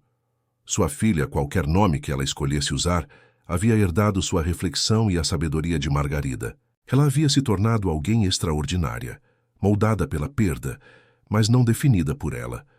Com a chegada do verão, eles fizeram planos para o futuro. Claire voltaria a lecionar no outono, mas continuaria seu trabalho com a fundação em tempo parcial. Eles falaram sobre viajar juntos, criando novas memórias para adicionar às recuperadas. Há algo que quero fazer, anunciou Claire uma noite durante o jantar. O que é? Perguntou Ricardo. Quero visitar a casa onde morávamos quando eu era pequena, onde ficava meu quarto original. Ricardo trocou olhares com Margarida. A casa em São Paulo tinha sido vendida anos atrás, parte do acordo de divórcio. Você tem certeza? Perguntou Margarida. Pode ser difícil. Preciso ver. Não para viver no passado, mas para conectar todas as peças. Você viria comigo? É claro que sim. A casa parecia menor do que Ricardo se lembrava, mas ainda bonita com seu gramado extenso e árvores de carvalho maduras. Os atuais proprietários, que os reconheceram pela cobertura da notícia, gentilmente permitiram que vissem o antigo quarto de Clara. Ele havia sido convertido em um escritório doméstico, mas o assento embutido na janela permaneceu, aquele onde Clara costumava se sentar para esperar o carro de Ricardo à noite. Eu me lembro, sussurrou Claire, passando as mãos pelos estofados. Lembro de sentar aqui, esperando você chegar em Miss Mattis' casa. A memória a atingiu totalmente então, a imagem completa de sua primeira infância voltando. Ela sentou-se no assento da janela e olhou para a entrada da garagem, lágrimas escorrendo pelo rosto. Eu me lembro de tudo, disse ela. Do piquenique perseguindo a borboleta em direção ao lago. Uma mulher chamando meu nome. Não você, outra pessoa. Então, nada até os lares adotivos. Ricardo e Margarida asseguraram enquanto ela processava essas memórias recuperadas, finalmente completando o círculo de sua história. A cura não foi instantânea nem fácil. Ainda houve dias difíceis, sessões de terapia onde velhas feridas se abriram, momentos em que o peso de 20 anos perdidos parecia opressor. Mas eles enfrentaram juntos, 3 pessoas comprometidas em construir algo novo a partir das cinzas de algo antigo. No 27º aniversário de Clara, seu primeiro aniversário celebrado com sua família biológica em 21 anos, Ricardo teve uma surpresa especial. Ele havia encomendado a um designer de joias a criação de um medalhão semelhante ao que ela usava há anos, mas este continha uma foto dos 3 juntos no Natal. Para marcar novos começos, ele disse ao prendê-lo em seu pescoço. Para marcar a continuidade, ela corrigiu gentilmente. O amor sempre esteve lá. Agora, ele apenas tem um lar adequado. Naquela noite, enquanto celebravam com ambas as famílias, de Claire, biológica e escolhida, Ricardo refletiu sobre a jornada que os trouxera até ali. Quando ele entrou na escola municipal Juscelino Kubitschek, naquele dia chuvoso de outubro, ele era um homem quebrado, carregando 20 anos de tristeza. Agora, ele era um pai novamente, não apenas para uma memória, mas para a mulher notável que sua filha havia se tornado. A canção de ninar que sua história havia criado, de perda e esperança, de família espalhada e encontrada, os havia trazido de volta ao ponto de partida. Mas a música não estava acabando. Estava apenas começando um novo verso. Ao ver Claire rir com seus alunos que vieram à festa, ensinando-lhes a dança da borboleta que ela havia inventado, Ricardo sabia que algumas histórias têm os finais mais bonitos de todos. Novos começos. Você já vivenciou ou conhece alguém que vivenciou algo semelhante a esta história de reencontro inesperado? Compartilhe sua experiência nos comentários abaixo. A fundação que Claire e Ricardo construíram continuou a crescer, agora operando em 6 estados e ajudando centenas de famílias a cada ano. A experiência jurídica de Margarida ajudou-os a lidar com casos complexos, enquanto a formação de Claire como professora garantia que eles abordassem as necessidades emocionais das famílias reunidas, especialmente das crianças. Sua história virou um livro, com a renda financiando mais programas. Claire fez questão de incluir capítulos sobre suas famílias adotivas, os professores que a moldaram e os colegas de quarto que se tornaram irmãs. Sua vida, antes do reencontro, não foi apagada. Foi honrada como parte da jornada que a tornou quem ela era. Cada experiência me preparou para isso, costumava dizer em entrevistas. Mesmo as dolorosas me ensinaram empatia que me ajuda a entender melhor as famílias com quem trabalhamos agora. A turnê do livro os levou a cidades em todo o país, onde conheceram outras famílias com histórias semelhantes. Eles aprenderam sobre as redes clandestinas de pessoas que traficavam crianças, as falhas nos sistemas que deveriam proteger os vulneráveis e a incrível resiliência do espírito humano. Em Seattle, eles conheceram Maria, cujo filho havia sido devolvido após 18 anos. Em Jacksonville, eles abraçaram James, que encontrou sua filha depois de 32 anos de busca. Cada reencontro foi único, mas todos compartilharam o fio comum do amor que o tempo não conseguiu destruir. Nossa dor nos conecta, observou Claire após uma reunião particularmente emocionante com sobreviventes. Mas nossa cura nos conecta ainda mais. Ricardo estabeleceu um fundo de bolsas de estudo na Faculdade de Educação de São Paulo em homenagem a Claire. Os bolsistas eram obrigados a se especializar em desenvolvimento da primeira infância ou aconselhamento sobre trauma. A primeira bolsa foi para Jéssica Martinez, uma jovem que saiu dos lares adotivos e queria ajudar outras crianças a navegar pelo sistema que a criou. É assim que mudamos o mundo, disse Ricardo na apresentação da bolsa. Uma criança, uma família, uma história de cada vez. Claire assentiu, observando Jéssica aceitar seu prêmio com lágrimas nos olhos. Sabe qual é a melhor parte? 20 anos atrás, alguém tentou roubar nossa história, mas não conseguiram roubar nosso final. Conseguimos escrevê-lo nós mesmos. Margarida, agora em seu 2º ano como assessora jurídica da Fundação, havia desenvolvido um programa para ajudar outros pais divorciados cujos filhos desaparecessem. Ela entendia como a dor poderia afastar os casais e trabalhou para mantê-los unidos em seus esforços de busca. Perder um filho te destrói, explicou ela a um grupo de apoio em Salvador. Mas desmoronar sozinho só piora.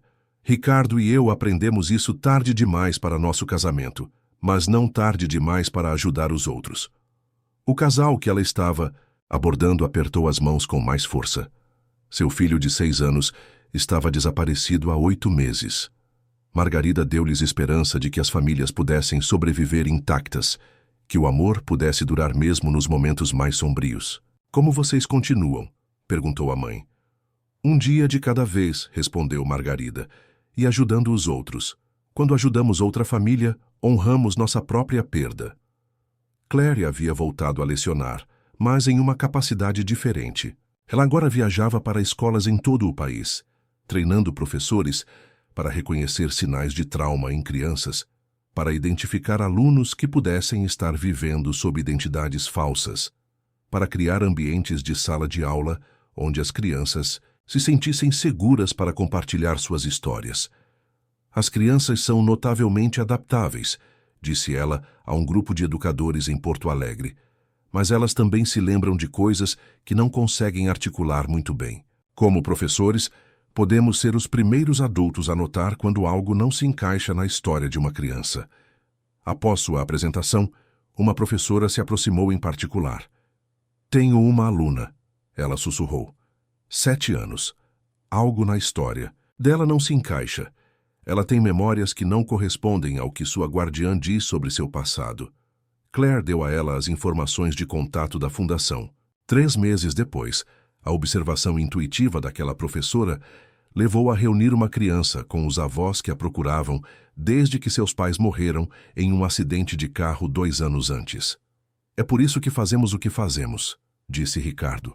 Quando souberam sobre a reunião, o instinto de uma professora, o reconhecimento de que algo estava errado e uma família está inteira novamente. A festa de gala anual da Fundação naquele ano teve um significado especial. Marcou 5 anos, desde que Claire e Ricardo se encontraram, e eles queriam celebrar não apenas seu reencontro, mas todas as famílias que ajudaram a reunir. Mais de 500 pessoas compareceram, incluindo 47 famílias reunidas. O ponto alto da noite veio quando crianças de vários casos cantaram uma versão da canção de Ninar juntas, a história de cada família tecida em novos versos. De São Paulo ao Rio Grande, do Rio de Janeiro a Manaus, cantaram eles. O amor encontra um jeito de nos trazer para casa. Ricardo ficou com o braço em volta de Claire, observando a próxima geração de sobreviventes e vencedores. Margarida estava no microfone, apresentando os oradores. Seus argumentos jurídicos agora usados para defender mudanças de políticas que evitariam outros sequestros. Você imaginou isso? Perguntou Claire, apontando para a sala cheia. 25 anos atrás? Não, admitiu Ricardo. 5 anos atrás, não, mas agora? Parece que era para cá que devíamos estar. Claire se casou no ano anterior, com um colega professor chamado Davi, que entendeu sua história única e abraçou sua estrutura familiar complicada. Ricardo a levou ao altar, com Margarida ajudando a organizar as flores, ambos os pais unidos na celebração da felicidade de sua filha. Davi trouxe seus próprios presentes para sua família extensa. Uma presença calma que ancorava Claire quando o trabalho da fundação se tornava opressor, um amor pela música que o levou a compor novos arranjos da famosa canção de ninar, e o desejo de adotar crianças que precisavam de lares. Queremos dar a outras crianças o que recebi, explicou Claire quando anunciaram seus planos de adoção. Não uma substituição para suas famílias originais, mas um lugar seguro para crescer até encontrar o caminho de casa. Sua primeira filha adotiva, Ana, tinha 6 anos, a mesma idade que Claire tinha quando foi levada. Ana tinha lembranças de uma mãe que cantava para ela, mas nenhuma informação concreta sobre sua família. Vamos te ajudar a encontrá-los, prometeu Claire, e enquanto procuramos você será amada aqui. Observando Claire criar Ana, Ricardo viu sua filha se realizar totalmente. Ela havia pegado todo o amor que havia recebido, de Ricardo e Margarida, de famílias adotivas, de professores e amigos, e estava multiplicando-o, passando-o para outra criança que precisava de esperança. O ciclo continua, observou ele para Margarida durante um de seus jantares mensais. Mas é um ciclo melhor agora, respondeu Margarida. Um de cura em vez de perda. O trabalho nem sempre foi bem sucedido. Algumas crianças nunca foram encontradas.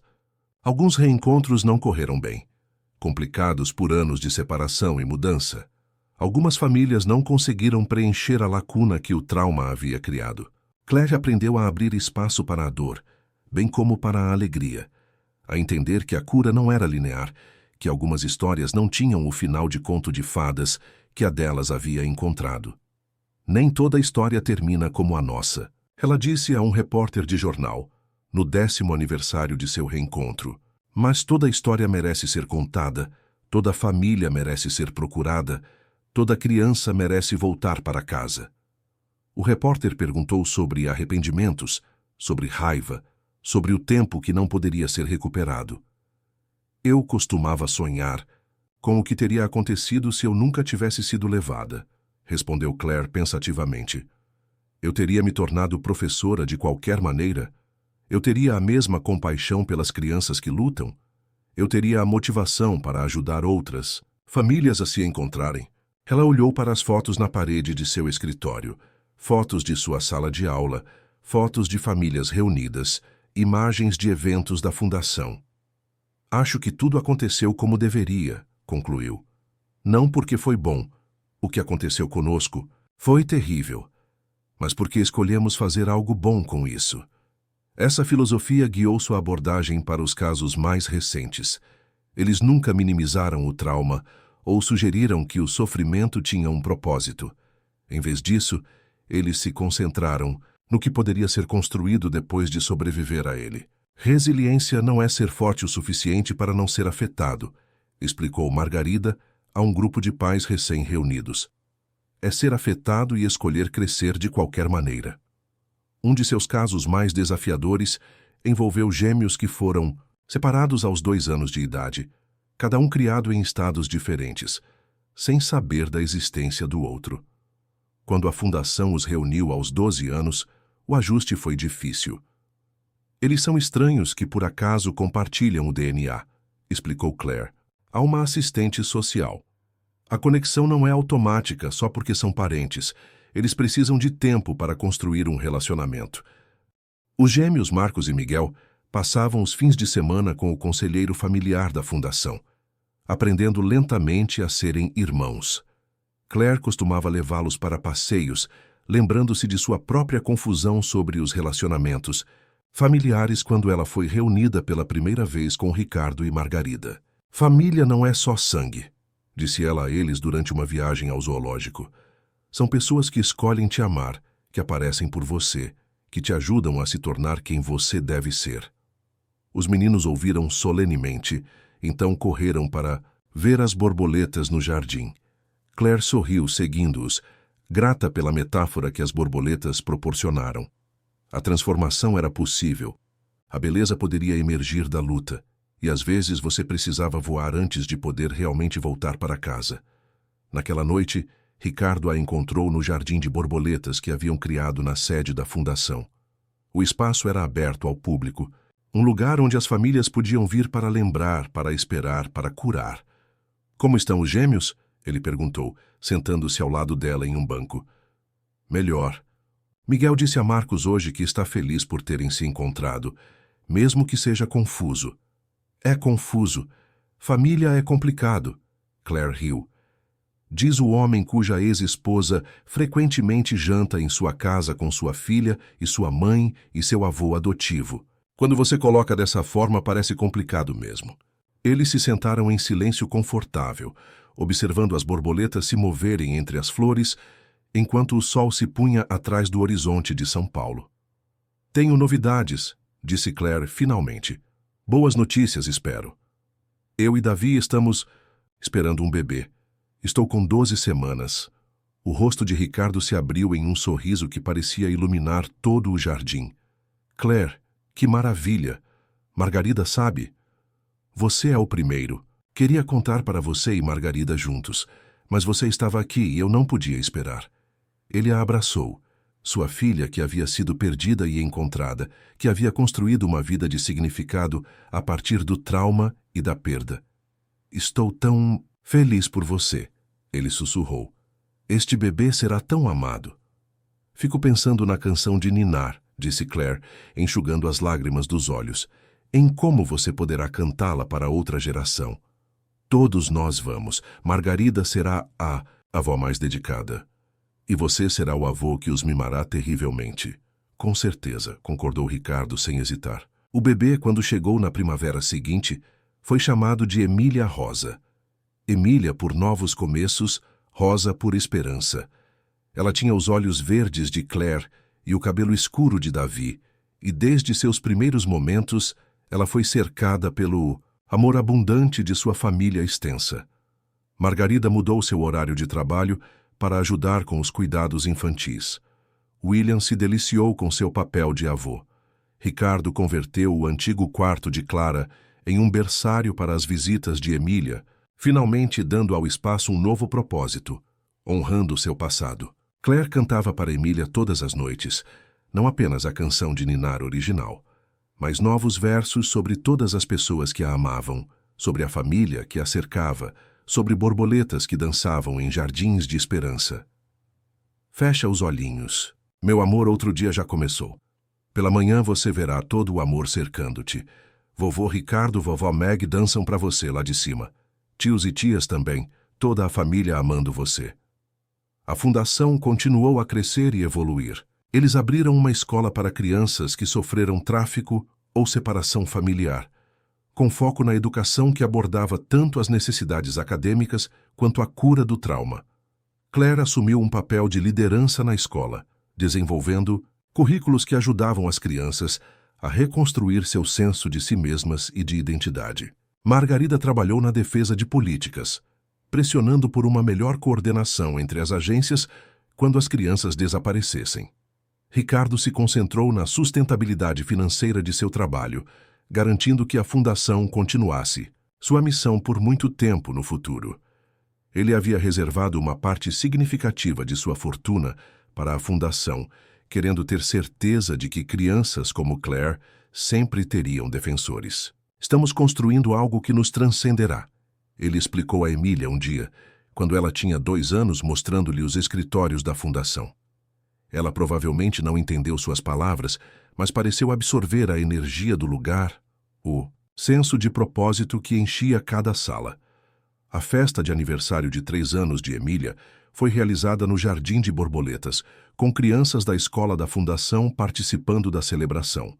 Ela correu entre as flores com seus amigos, perseguindo borboletas como Claire havia feito tantos anos atrás. Mas desta vez, toda a família estava assistindo. Desta vez, ninguém desapareceria. Círculo completo, observou Margarida, assistindo sua neta brincar. Quase, corrigiu Claire gentilmente. Um círculo crescente, cada geração acrescentando ao amor. Naquela noite, depois que os convidados foram para casa e Emília estava dormindo, os 3 fundadores se sentaram na varanda de Ricardo, olhando para a cidade que havia sido o cenário de sua separação e reencontro. Quando as pessoas me perguntam sobre milagres, disse Ricardo, quebrando o silêncio confortável, eu falo sobre nós, 3 pessoas destruídas pela tragédia que encontraram uma maneira de serem inteiras juntas. E sobre todos os outros que ajudamos a se encontrar, acrescentou Margarida.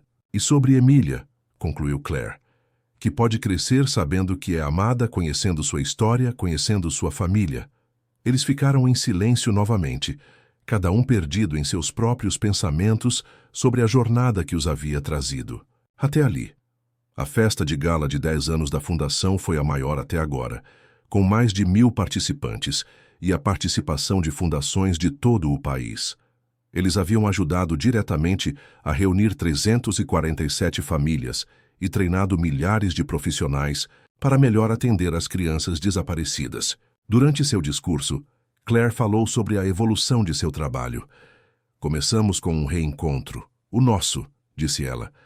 Mas aprendemos que encontrar a família não é apenas sobre laços de sangue. Às vezes, a família são os pais adotivos que te criaram, os professores que viram potencial em você, os amigos que se tornaram irmãos. Às vezes, voltar para casa significa criar um novo lar. Ela olhou para a plateia, para os rostos das crianças que haviam encontrado suas famílias, pais que haviam se reunido com seus filhos e voluntários que se tornaram família para muitos. A canção de ninar que nos reuniu falava sobre dançar. Com alguém de onde você está, continuou ela. Aprendemos que o amor transcende a distância, o tempo e até a memória. Você pode dançar com o amor mesmo quando não pode vê-lo, mesmo quando não se lembra dele, mesmo quando pensa que ele se foi para sempre. A noite terminou com a tradicional canção de ninar em grupo, agora interpretada por um coral de 100 vozes, que incluía todos que se sentiram tocados a participar. O som encheu o salão de baile e se espalhou pela rua. Uma canção de esperança que parecia abraçar a cidade inteira. Ricardo estava com o braço em volta de Margarida, ambos assistindo Claire reger o coral com Emília no colo. Sua neta aplaudia, com entusiasmo, acrescentando seu próprio barulho alegre à melodia antiga. Obrigado, Margarida sussurrou para Ricardo. Pelo quê? Por nunca desistir, por guardar o quarto dela, por seguir a música naquele dia. Se você não tivesse ido àquela escola, nós teríamos nos encontrado eventualmente, respondeu Ricardo com certeza. Algumas conexões são fortes demais para ficarem quebradas para sempre. Quando a música terminou e a multidão se dispersou, famílias indo para casa para camas e histórias de ninar, Ricardo sentiu uma profunda satisfação. Não apenas porque eles haviam se encontrado, mas porque haviam usado seu amor encontrado para ajudar outros a encontrar o deles.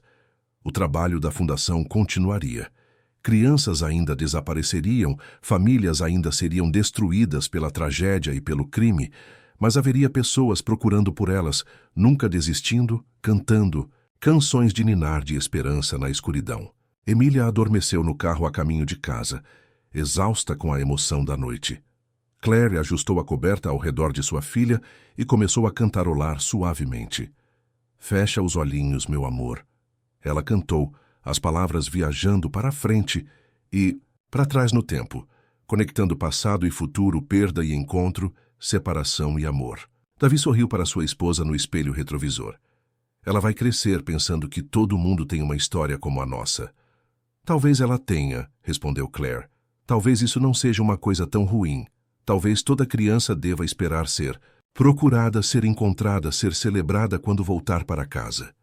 Talvez deva, concordou Ricardo do banco da frente. E na quietude do carro, com as luzes de São Paulo brilhando ao seu redor e Emília sonhando pacificamente, a família cantou junta. Uma canção de ninar que começou com um pai e uma filha 25 anos atrás, os chamou de volta um para o outro através de 2 décadas de separação, e agora prometia levar seu amor adiante por gerações. A infância de Emília foi diferente da que Claire teve antes de seu sequestro. Ela cresceu cercada pela plena consciência do amor de sua família extensa, com histórias de reencontro e resiliência tecidas em sua vida diária. O Jardim de Borboletas era seu parquinho. A fundação era sua segunda casa. E ela aprendeu cedo que família significa pessoas que procuram por você quando você está perdido e celebram quando você é encontrado. Em seu 5º aniversário, Emília fez um pedido que surpreendeu a todos. Quero ajudar a encontrar as crianças desaparecidas, anunciou ela no café da manhã. Claire e Davi trocaram olhares. O que você quer dizer, querida? Na fundação, quero ajudar como o vovô Ricardo e a vovó Maggie e vocês. Aquela tarde, Emília se tornou a voluntária mais jovem da fundação. Seu trabalho era simples, mas importante.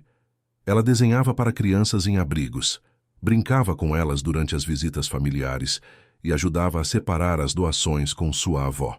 Sua inocência trouxe uma perspectiva única para o trabalho.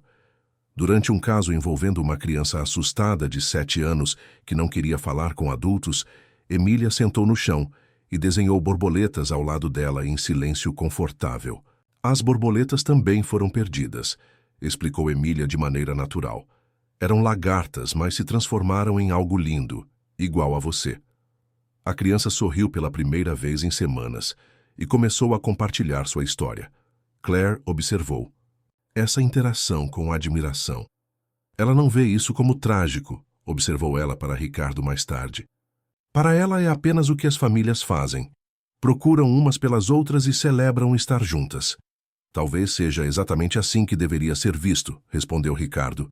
À medida que Emília crescia, também crescia sua compreensão do trabalho da fundação e da história de sua família.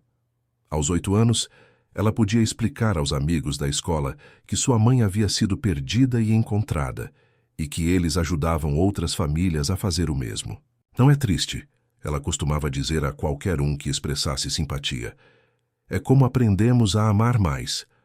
Essa filosofia permeava tudo o que faziam. Os programas da fundação se expandiram para incluir educação preventiva, ensinando as crianças sobre segurança sem assustá-las, mostrando a elas que eram valiosas e amadas, e dando-lhes ferramentas para procurar ajuda, se necessário. Margarida desenvolveu um currículo para escolas que abordava tanto o perigo de estranhos quanto a segurança familiar. A maioria das crianças que desaparecem são levadas por alguém que conhecem, explicou ela aos educadores. Precisamos ensinar às crianças que sua segurança é mais importante do que ser educado ou guardar segredos. O programa foi adotado em distritos em todo o país, depois nacionalmente. Incluía discussões familiares regulares sobre segurança, protocolos, claros para as escolas quando as crianças parecessem angustiadas, e redes comunitárias que cuidavam de todas as crianças. O papel de Claire também evoluiu.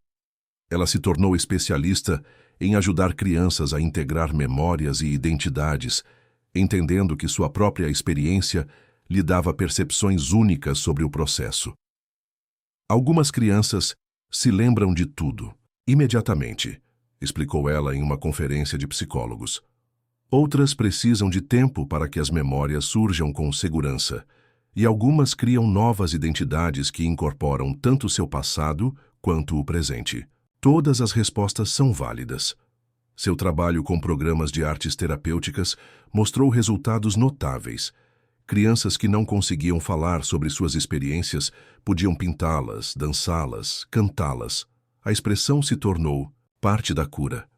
Um caso inovador envolveu Marcos, agora com 13 anos, que havia sido reunido com seu irmão gêmeo Miguel 4 anos antes. Marcos desenvolveu problemas de comportamento ao lutar com sua identidade e raiva pela separação. Eu não sou quem eu deveria ser, ele disse a Claire durante uma sessão de arte-terapia. Quem diz que existe apenas uma pessoa que você deveria ser? Claire perguntou, entregando-lhe tintas. Marcos pintou 2 figuras, uma na sombra, outra na luz. Ao longo de várias sessões, as figuras começaram a se conectar, a dançar juntas, a se tornar um só eu integrado. Ambos são eu, ele percebeu. A criança que viveu com a outra família e a criança que é irmão de Miguel. Eu não preciso escolher. Essa percepção influenciou a abordagem da Fundação para todas as crianças reunidas. A integração, em vez da substituição, tornou-se o objetivo. As crianças foram incentivadas a honrar todas as experiências que as moldaram, ao mesmo tempo em que abraçavam suas verdadeiras identidades. A saúde de Ricardo começou a piorar quando Emília tinha 10 anos. Aos 76 anos, ele havia vivido plenamente e sem arrependimentos desde que encontrou Claire. Mas os anos de estresse antes de seu reencontro haviam cobrado seu preço. Quero ver a Fundação garantida para o futuro, disse ele a Claire, durante uma de suas internações no hospital. Não fale como se estivesse indo embora em breve, protestou Claire. Não estou indo, garantiu Ricardo, mas quero saber que nosso trabalho continuará. Juntos, eles estabeleceram uma doação que financiaria a Fundação para sempre. Eles criaram uma estrutura de conselho que incluía crianças reunidas que atingiram a maioridade, garantindo que aqueles que haviam experimentado a separação sempre tivessem voz na organização. Margarida assumiu mais responsabilidades administrativas, enquanto Claire se concentrou em serviços diretos e desenvolvimento de programas. Davi administrou as iniciativas educacionais, e Emília, agora com 11 anos, tinha seu próprio título oficial, Diretora da Esperança. O que isso significa exatamente? Perguntou uma repórter de TV local a Emília durante uma entrevista. Eu garanto que as pessoas se lembrem de que ser encontrado é bom, respondeu Emília seriamente. Às vezes os adultos esquecem essa parte. Ricardo se recuperou daquele susto de saúde, mas isso lembrou a todos o quão precioso era o tempo deles juntos. Eles começaram a instituir novas tradições, jantares familiares semanais, celebrações mensais da Fundação, eventos anuais de contação de histórias, onde famílias reunidas compartilhavam suas experiências. Essas histórias se tornaram o coração de seu trabalho. Não apenas os reencontros dramáticos, mas os pequenos momentos de reconhecimento, a escolha diária de amar apesar da dor, os milagres comuns de famílias reconstruindo. Sara, agora com 18 anos e caloura na Universidade Federal de Santa Catarina, voltou para um desses eventos. Ela havia sido reunida com sua avó aos 8 anos, depois de ser criada por uma mulher que alegou tê-la encontrado abandonada. As pessoas sempre perguntam se estou com raiva dos anos que perdi, disse Sara ao público. Mas penso em todos os anos que ganhei por ser encontrada. Eu sei o que significa ser escolhida, ser procurada, ser celebrada. Isso vale mais do que a raiva. Suas palavras se tornaram parte da filosofia oficial da Fundação. Ganhamos mais com o amor do que perdemos com a tristeza. Emília, agora com 12 anos, havia desenvolvido seus próprios projetos especiais dentro da Fundação. Ela criou um programa de correspondência, combinando crianças encontradas com outras que ainda procuravam famílias. Ela organizou shows de talentos onde as crianças podiam compartilhar seus dons em vez de seus traumas. Ela começou um jardim de borboletas em cada escola que a Fundação atendia. As borboletas nos lembram que a mudança é natural, explicou ela a um clube de jardinagem que estava doando plantas. Todo mundo muda, mas as partes importantes permanecem as mesmas. Essa sabedoria de uma criança que nunca havia experimentado a separação familiar tornou-se uma orientação para crianças que estavam lutando com questões de identidade após o reencontro. O 15º aniversário da Fundação trouxe atenção internacional.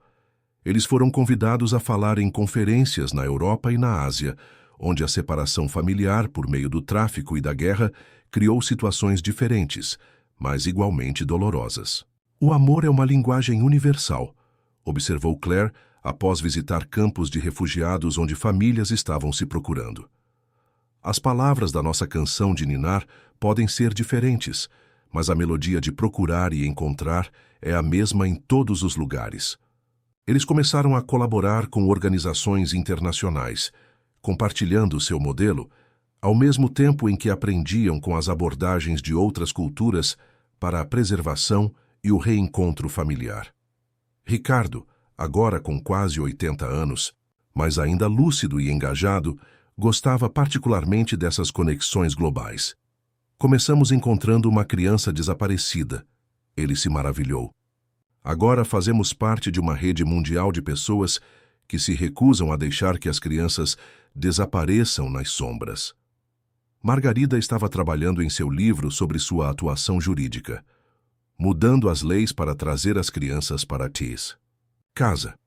A legislação que eles haviam defendido havia melhorado os sistemas de denúncia, criado uma melhor coordenação entre as agências e estabelecido protocolos de resposta mais rápidos quando as crianças desaparecessem. A política pode parecer seca, ela escreveu na conclusão, mas por trás de cada lei há uma história de amor que se recusa a desistir. O livro se tornou leitura obrigatória em cursos de direito de família e programas de psicologia infantil em todo o país. Emília, agora com 14 anos, havia decidido que queria ser professora como sua mãe, mas com especialização em ajudar crianças que haviam sofrido traumas. Ela passava os verões estagiando na fundação, aprendendo todos os aspectos de seu trabalho. Ela entende coisas que levam anos para outras pessoas aprenderem, observou Claire, observando Emília liderar uma atividade em grupo para irmãos recém-reunidos. Porque ela cresceu sabendo que o amor é mais forte que a perda, acrescentou. Davi. Emília nunca havia conhecido um mundo onde as famílias não se procuravam, onde as crianças podiam simplesmente desaparecer. Para ela, o trabalho da fundação não era extraordinário. Era simplesmente o que as pessoas faziam umas pelas outras. Essa perspectiva provou ser valiosa quando ela trabalhou com crianças que sentiam que suas situações eram desesperadoras. Minha mãe ficou desaparecida por 20 anos, ela disse a um grupo de adolescentes em uma casa de repouso. Meu avô procurou por ela todos os dias. Às vezes, encontrar leva tempo, mas sempre acontece se as pessoas não desistirem. Um menino que não havia falado nas sessões em grupo antes, finalmente compartilhou sua história. Você realmente acha que alguém está me procurando? Eu acho que alguém está procurando por você, respondeu Emília com absoluta certeza. E até que te encontrem, estamos aqui. Aquele menino, descobriu-se, havia sido relatado como desaparecido por seu tio em outro estado. Um erro de um assistente social havia impedido que suas informações fossem devidamente inseridas nos bancos de dados nacionais. A certeza de Emília de que alguém estava procurando por ele levou a equipe a revisar seu caso com mais atenção, e em 2 semanas ele foi reunido com a família que nunca havia parado de procurar. Viu? Disse Emília ao grupo quando se reuniram para celebrar o reencontro. Alguém está sempre procurando. Os efeitos em cadeia de seu trabalho continuaram a se expandir. As crianças que foram ajudadas pela fundação cresceram e se tornaram assistentes sociais, professores, policiais e legisladores. Eles levaram adiante não apenas sua própria cura, mas um compromisso em garantir que outras crianças não enfrentassem as mesmas perdas. Doutora Jéssica Martinez, a primeira beneficiária do Fundo de Bolsas de Estudo de Claire, concluiu seu estudo de doutorado sobre formação de identidade em crianças reunidas. Sua pesquisa se tornou fundamental para as abordagens terapêuticas em todo o mundo. O modelo Canção de Ninar, como sua abordagem ficou conhecida academicamente, enfatizou a manutenção da conexão em vez de recomeçar, a integração em vez da substituição e a esperança como uma força de cura. Claire começou a lecionar cursos de pós-graduação em psicologia infantil na Universidade Federal do Rio de Janeiro, compartilhando seu modelo com futuros terapeutas e assistentes sociais. Suas aulas estavam sempre superlotadas, com estudantes atraídos pela combinação de experiência vivida e expertise profissional. A teoria é importante, disse ela aos seus alunos, mas lembrem-se de que por trás de cada processo há uma criança que precisa saber que ela é importante o suficiente para ser encontrada. A comemoração do 80º aniversário de Bizinsiesterns Ricardo foi realizada na fundação, com centenas de famílias reunidas presentes. O destaque veio quando Emília, agora com 16 anos, cantou um novo verso da canção de ninar, que ela havia escrito para seu avô. Obrigado, vovô, por nunca desistir, por nos ensinar que o amor faz a gente crescer. Sua estrelinha virou uma luz brilhante que guia outras famílias pela noite. Não havia um olho seco na sala quando 4 gerações deram as mãos e cantaram. Juntas, Ricardo e Margarida, Claire e Davi, Emília e as crianças pequenas das famílias mais recentes reunidas. É por isso que fazemos o trabalho, disse Ricardo em suas observações. Não apenas para curar nossa própria família, mas para criar um mundo onde toda família tenha a chance de se curar. Margarida, aos 75 anos, ainda trabalhava em tempo integral na fundação, embora tivesse começado a treinar. Sua substituta. A aposentadoria não é uma opção, ela brincou, quando ainda há crianças para trazer para casa. A clínica jurídica que ela havia estabelecido fornecia serviços gratuitos para famílias que navegavam pelas complexidades do reencontro. Questões de guarda, questões de cidadania, problemas de documentos de identidade e casos internacionais. Sua equipe havia tratado de mais de 2.000 casos, com uma taxa de sucesso que estabeleceu o padrão para programas semelhantes em todo o país. Os próprios filhos de Claire, ela e Davi agora tinham 3, cresceram com a fundação como sua família extensa. Emília, agora com 17 anos e se preparando para a faculdade, permaneceu como diretora da Esperança, mas também serviu como embaixadora da fundação para grupos de jovens e escolas. Seu irmão do meio, Jaime, com 12 anos, herdou a cabeça de Ricardo para os negócios e passou seu tempo encontrando soluções inovadoras de financiamento para os programas da fundação. Sua caçula, Lúcia, com 8 anos, estava seguindo o caminho de Emília em serviço direto, já demonstrando uma notável intuição sobre como ajudar crianças problemáticas. Eles nunca terão que se perguntar se alguém está procurando por eles, observou Davi, observando seus filhos liderarem um grupo de crianças da fundação em jogos em um piquenique.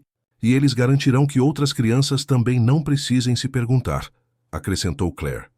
A tradição anual de Natal da família havia evoluído para uma celebração comunitária, com todas as famílias da fundação convidadas a se juntarem a eles.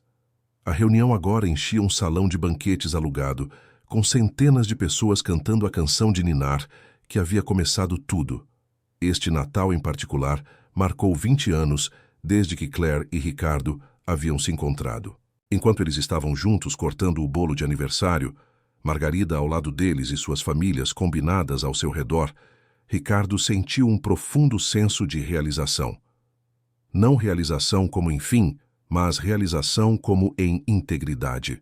As peças quebradas haviam sido reunidas e remontadas em algo ainda mais bonito do que o que havia existido antes.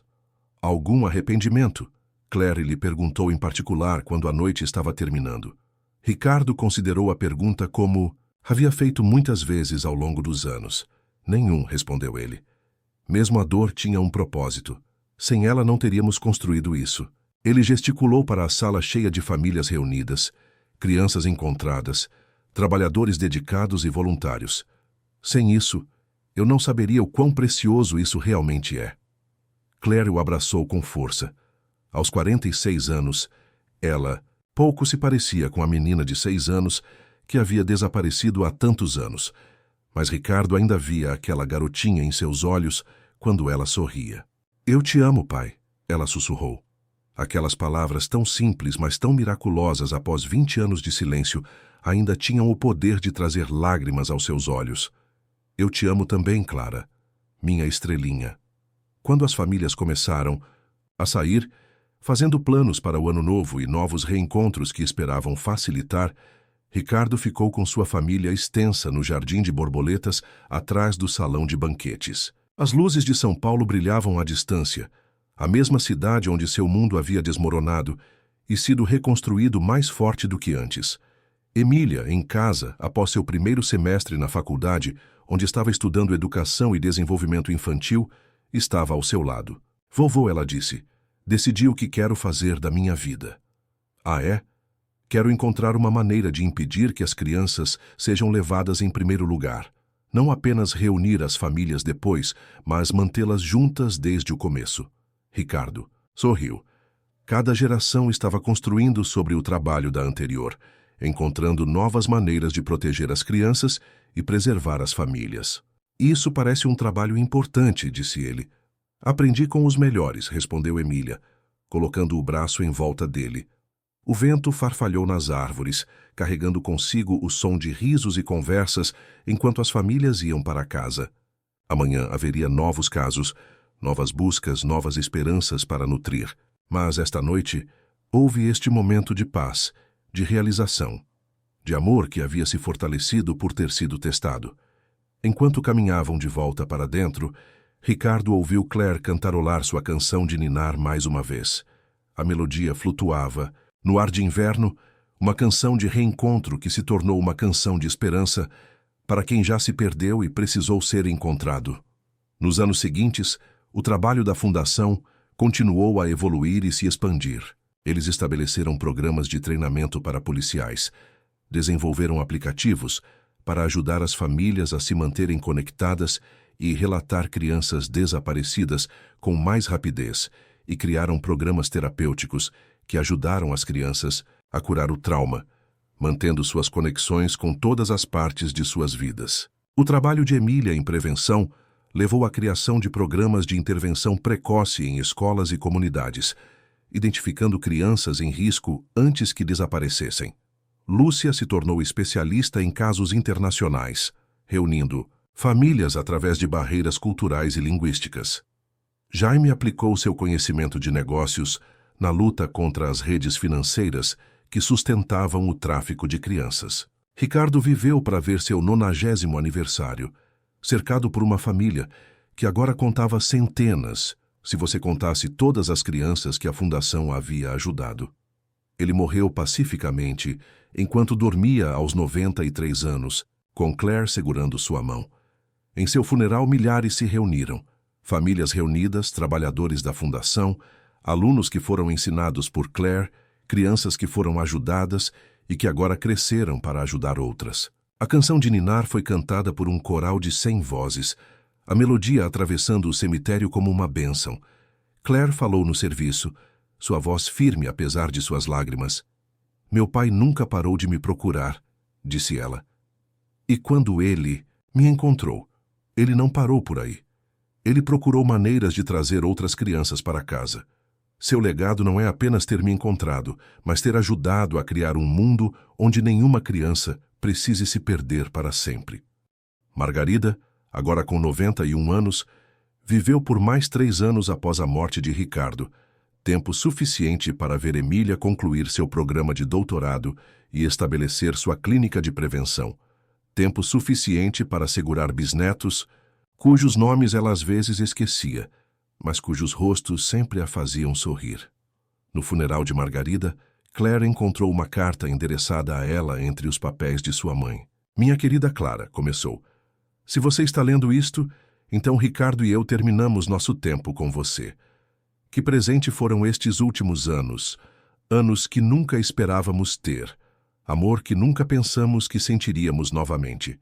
Você nos devolveu não apenas a criança que perdemos, mas a chance de sermos família, de maneiras que nunca imaginamos. Obrigado por nos perdoar, por nos incluir, por construir algo bonito a partir de algo quebrado. Continue cantando nossa música. Continue trazendo crianças para casa. E lembre-se sempre que você valeu a pena ser procurada. A Fundação continuou, mais forte do que nunca. Em seu 25º aniversário, havia facilitado mais de 10.000 reencontros, treinado dezenas de milhares de profissionais e mudado a legislação em todos os estados. Claire, agora com 50 e poucos anos, permaneceu ativa no trabalho da Fundação, mas havia passado as operações do dia a dia para Emília, que trouxe nova energia e abordagens inovadoras para a missão. Sua tradição de ação de graças continuou, com a família extensa da Fundação reunindo-se para compartilhar gratidão e histórias. A filha de Emília, Sara, agora com 4 anos, sentou no colo de Claire enquanto a canção de ninar era cantada. Vovó Claire, sussurrou Sarah, por que cantamos a música da borboleta? Claire olhou ao redor da sala para todos os rostos. Crianças que haviam sido encontradas, pais que nunca haviam desistido de procurar, voluntários que dedicaram suas vidas a reunir famílias.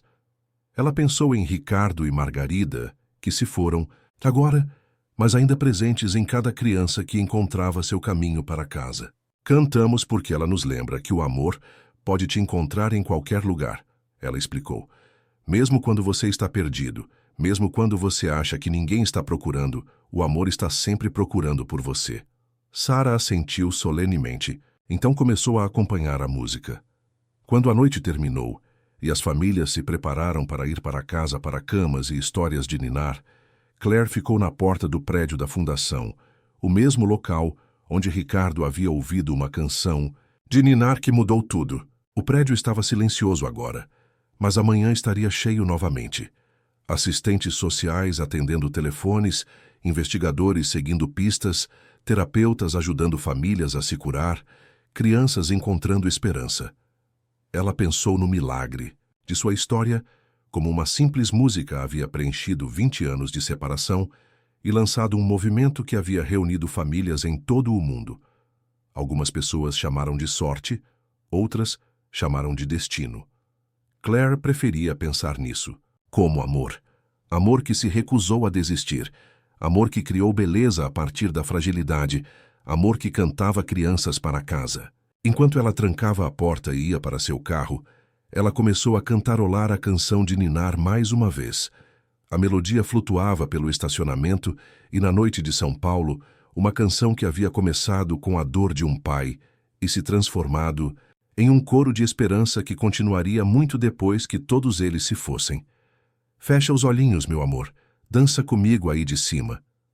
As palavras levadas pelo vento, uma canção de ninar para todas as crianças ainda procurando um lar, e todas as famílias ainda procurando por elas. A canção continuaria porque o amor continua, porque a esperança continua, porque em algum lugar do mundo alguém sempre estava cantando crianças para casa. Parabéns. Digite 7 nos comentários para que eu saiba que você ficou comigo até o final. Deixe um like e se inscreva, mas apenas se você realmente gostar do que eu faço aqui. Até mais.